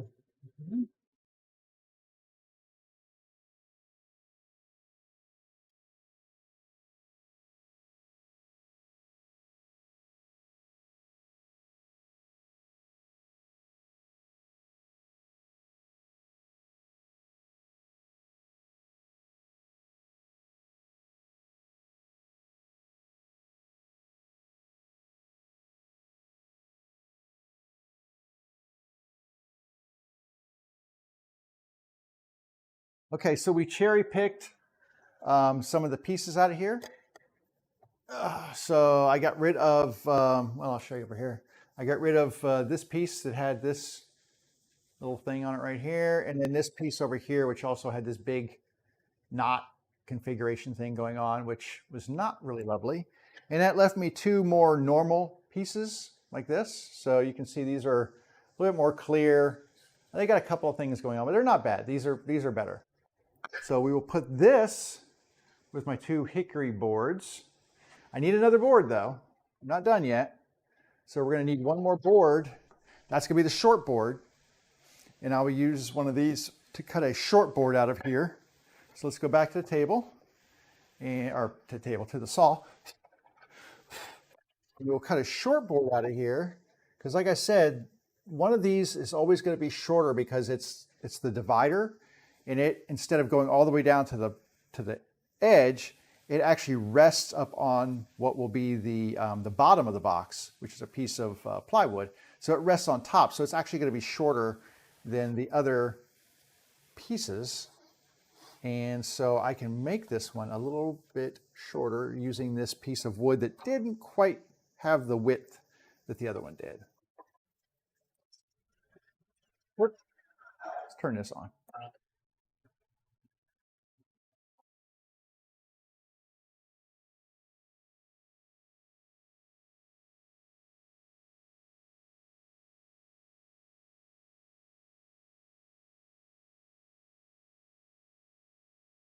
And I'm going to use that as the other middle piece when we get to it. Okay, so we have one complete hickory set here. Crazy. Now let's see if we can get one more hickory set out of here, right? I know we can. I've got plenty of wood left over here. I just have to figure out how I want to do it. I might be able to get two bases out of here if I do this right. Because I can either get one more long one and a short one or two short ones. And I need to figure out which is which. So I have, let's see, 42 inches on here. I can get both boards out of here. This is actually not a bad looking little piece of wood right here. So if I do one for here, but I don't have enough wood left over to do an end piece, and that would mean I would have to do 2 end pieces out of here and an extra one, right? So I think I could get 3 out of this, or 2. I can only get 2 out of this. So I can get 2 out of this one, plus 1 there. So that would be 1 complete one there. And then if I did, let me see if I can do a short base out of this too. So 16 1/4 twice would be 32 1/2. And then would I have enough left over? No. So So I'm not going to have enough left over to do anything with. I can't do a short base. I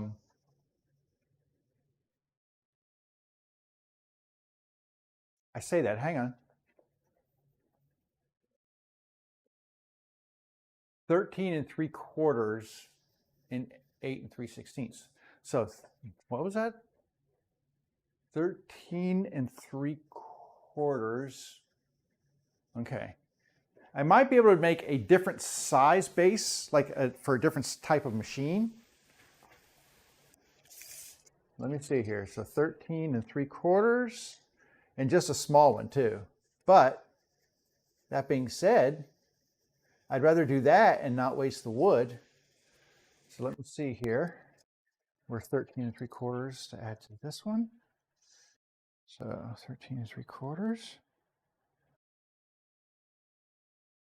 And then add to that, it's like 8 3/16, because these are not as long. They're not 8 5/8, they're 8 3/16. But yeah, there's plenty of wood left over. So I could do that. I could take this one board and make a small 3/4 size base that does not have a storage compartment. Do I want to do that in this run? I don't know. I might save this. I don't know if I want to do that in this run because it can start to get confusing. But maybe. Let me, yeah. Let me get this one cut out. I think I've got this board right here that we will use for the, it's interesting. Interesting. This little furry edge here. That furry right there. I don't understand why that's furry right there. We've got this little board right here we can use for the long one. I'm going to just clean this off right here.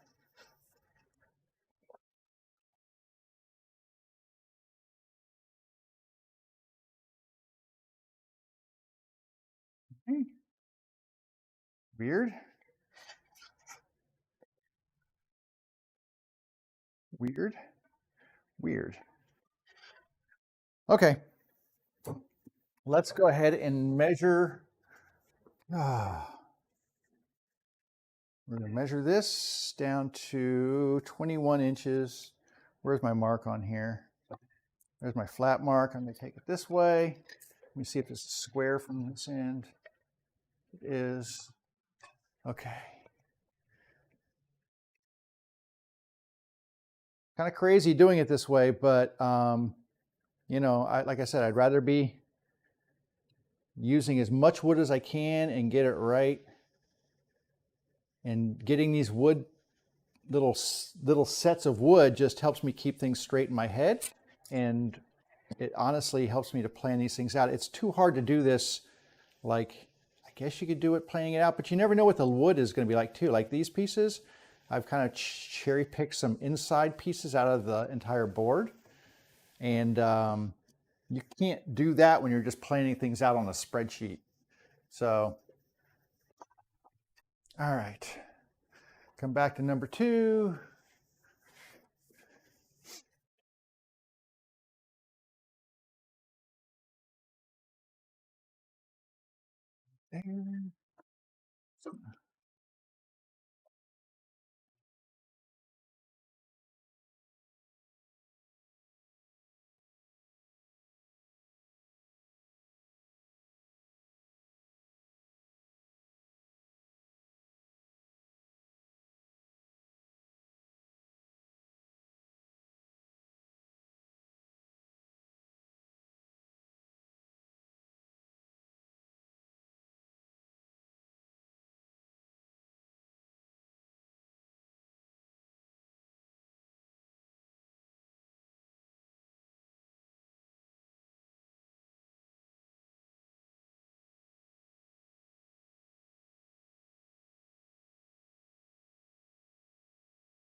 There.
All right, so this is my leftover from that stuff right there.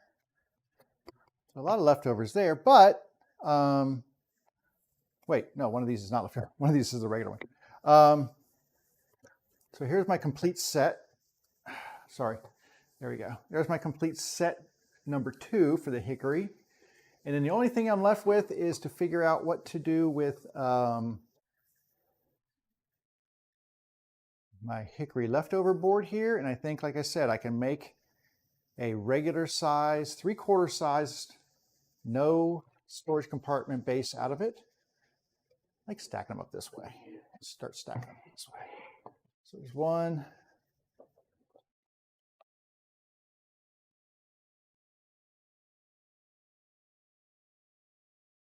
Lets me identify my bases here. Okay, so far I have 1, 2, 3, 4, 5, 6, 7. This would make number 8. And this is going to be square. Not exactly square, so I'm going to square this board up before I do any chopping on here. Like I said, the squarer that is to start with, the better the joinery is when you're done.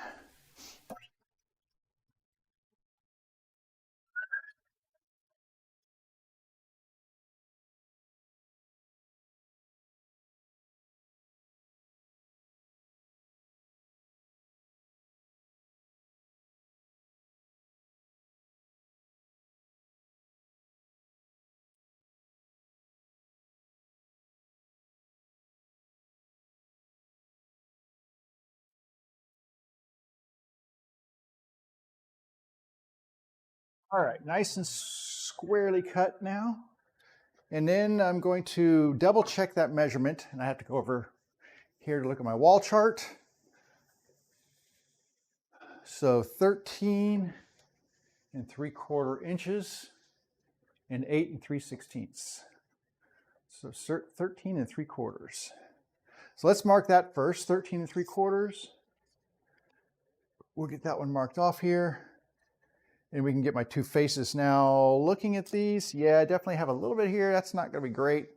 So we'll make these our faces. They're going to be interesting, that's for sure. 13 3/4.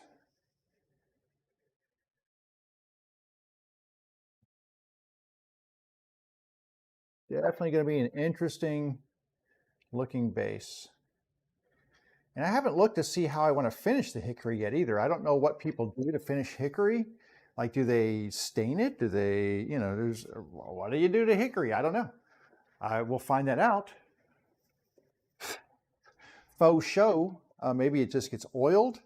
Maybe just some tung oil finish or Danish oil, maybe, to accentuate the craziness of the wood grain. Who knows?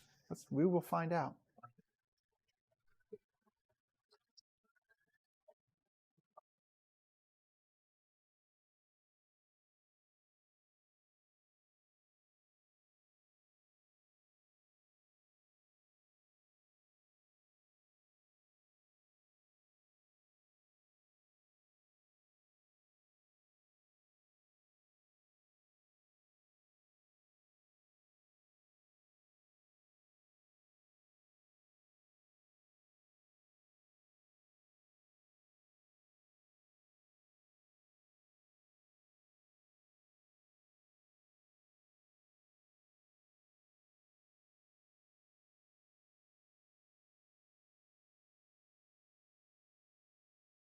Okay, now we need to make the end pieces for this one short base. And that is going to be 8 and, double check it one more time. Better to double check than to screw these things up. 8 3/16. Okay. So 8 3/16 inches. 8 3/16.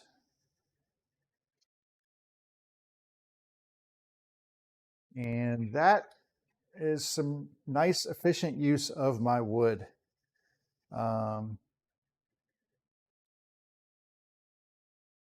you know, when I look at all of the lumber that I had here, that is not a lot of leftovers, which means that I am hopefully maximizing my profitability is what I aim for.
Sorry, I went a little nuts with the cleaning, but all that sawdust kind of, I don't know, spiders seem to be attracted to sawdust. So if I keep it cleaned out, it's a little better. All right, this is the last set right here. So this set, much smaller than the other sets, but it's for a much smaller machine. So that's the last set right there. And I'll set that over here. And now, I don't know if you can see it with camera 4, but if you look over here, 1, 2, 3, 4, 5, 6, 7, 8. So 8 complete sets. All of the ones right here, just kind of line them all up here. See if we can get them all lined up here, like a plane get ready for takeoff. So all of these sets right here are all going to be larger bases. They're large size with a storage compartment. So they have 3 boards on top, 3 of the shorter boards on top. This is a large size base, but with no storage compartment, so it only has 2, and it's shorter. And this is a small storage base, or a 3/4 size base with no storage, so it has 2. But all in all, 6, 8 bases cut out of all that wood. So that's pretty good. And out of all that wood, I mean, this is the part that I really like, is that out of all of that wood, I mean, this is kind of what I ended up with in terms of scrap. I think this is here as well. This over here. Yeah. So this is my scrap wood that I'm kind of left with here. And I think I had one piece of walnut that I couldn't use. Yeah, I've got one walnut board here that I'll use for something else later. but really no scrap to speak of. I've got 2 pieces here of cherry that are long enough for me to use in another project at some point in time. So they are good. I will not touch these. I'll put those in the extra scrap bin, because these, when I make more bases out of cherry, I've already got 2 boards right here that are plenty long enough to make side pieces. This is just a little scrappy do. I don't know what to do with that, but whatever. Here, this is all the scrap I had left from the oak boards. And the oak, I get 1 full size with a side compartment and 1 full size with no side compartment. So that's pretty efficient use out of those boards. The biggest waste I had was out of all of this hickory. Now the hickory, I'm getting 3 bases out of the hickory, so that's the most number of bases out of any species, I think. Yeah, 2 cherries, 2 oaks, 1 walnut, and 3 hickories. So a lot of hickory, but even still, these are short pieces. I couldn't really do anything with them. So to me, this is a win in terms of leftovers. And like I said, these little boards right here, I use these all the time for different tasks. I use them for sanding blocks because they're short, and that's like a nice, if I need a short little flat edge sanding block, I can use them for that. I use them for clamping cauls. So if I'm clamping bottoms in, I will use these for clamps.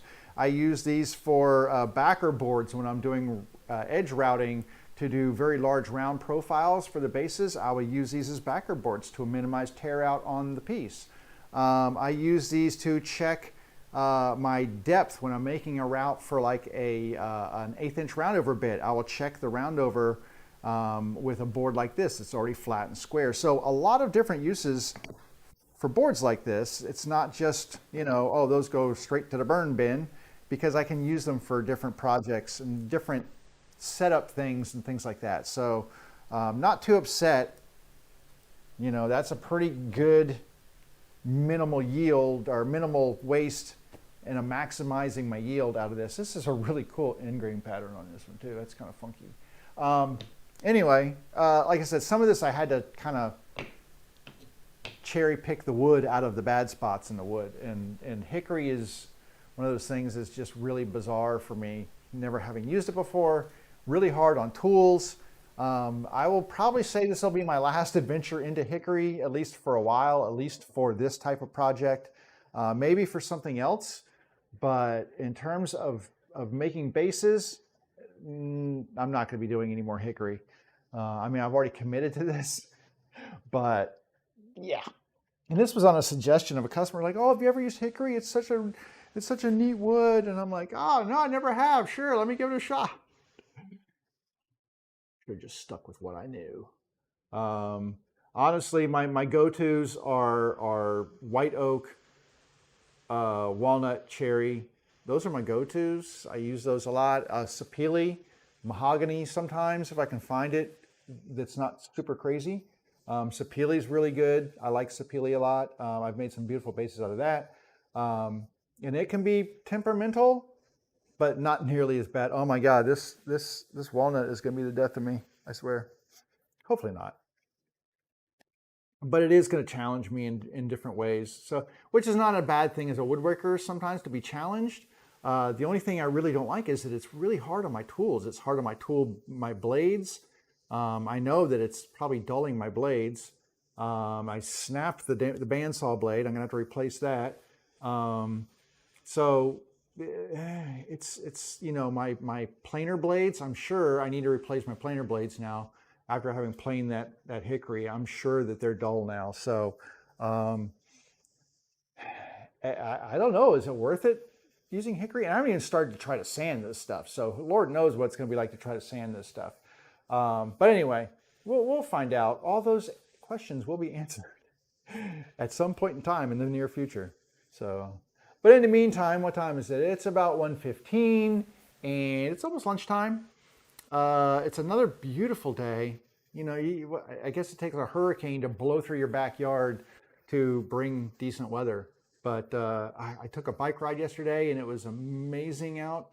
It was in the 70s and a little breeze and a little bit of a headwind, but that's nice because I had a tailwind on the way back, so that wasn't too bad.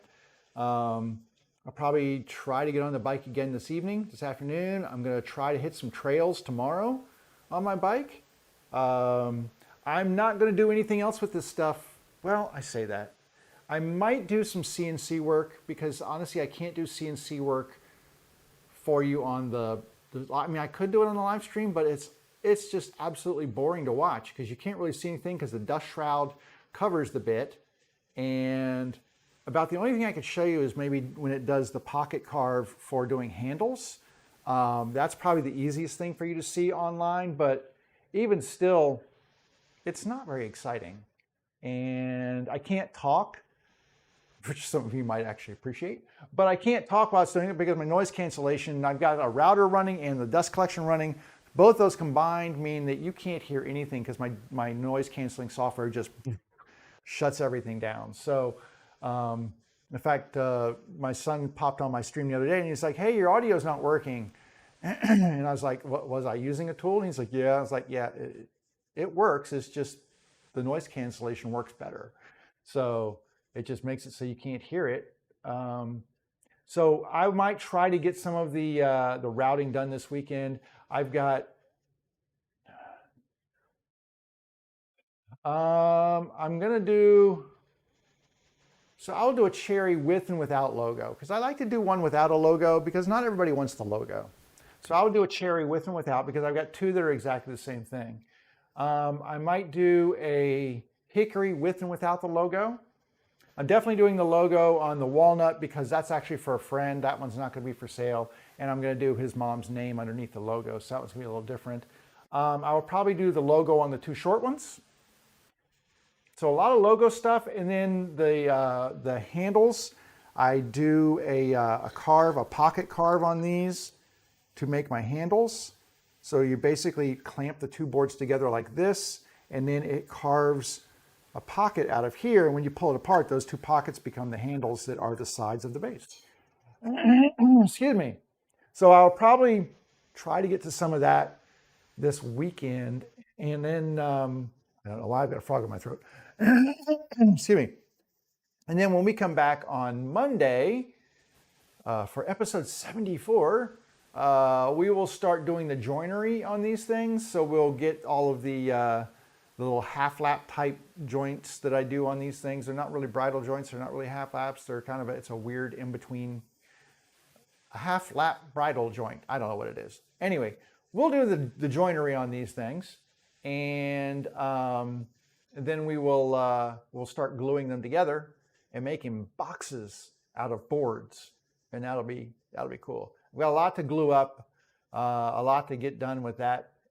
So it'll take a while. And I can't glue them all up. I don't have enough clamps. I mean, I sort of do, but not all my clamps. I like parallel clamps.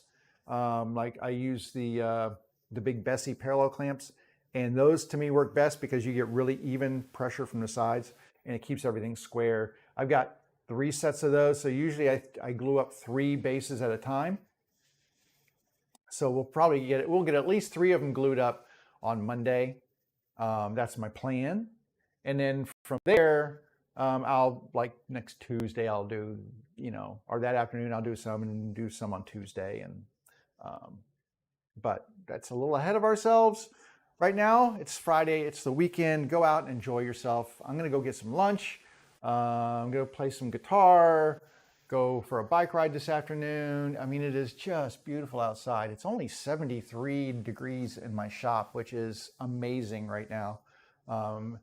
Having been usually like 88 degrees and 90% humidity, this is gorgeous. So anyway, and I've also got some stuff to finish staining too. So I've got plenty of work to do this weekend. But anyhow, I think I'm going to call it for the day. So go out and have yourself a good time. Get in your shop, make something, and just have a great weekend. Come back and see me on Monday, and we'll do some joinery. All right? Take care of yourself.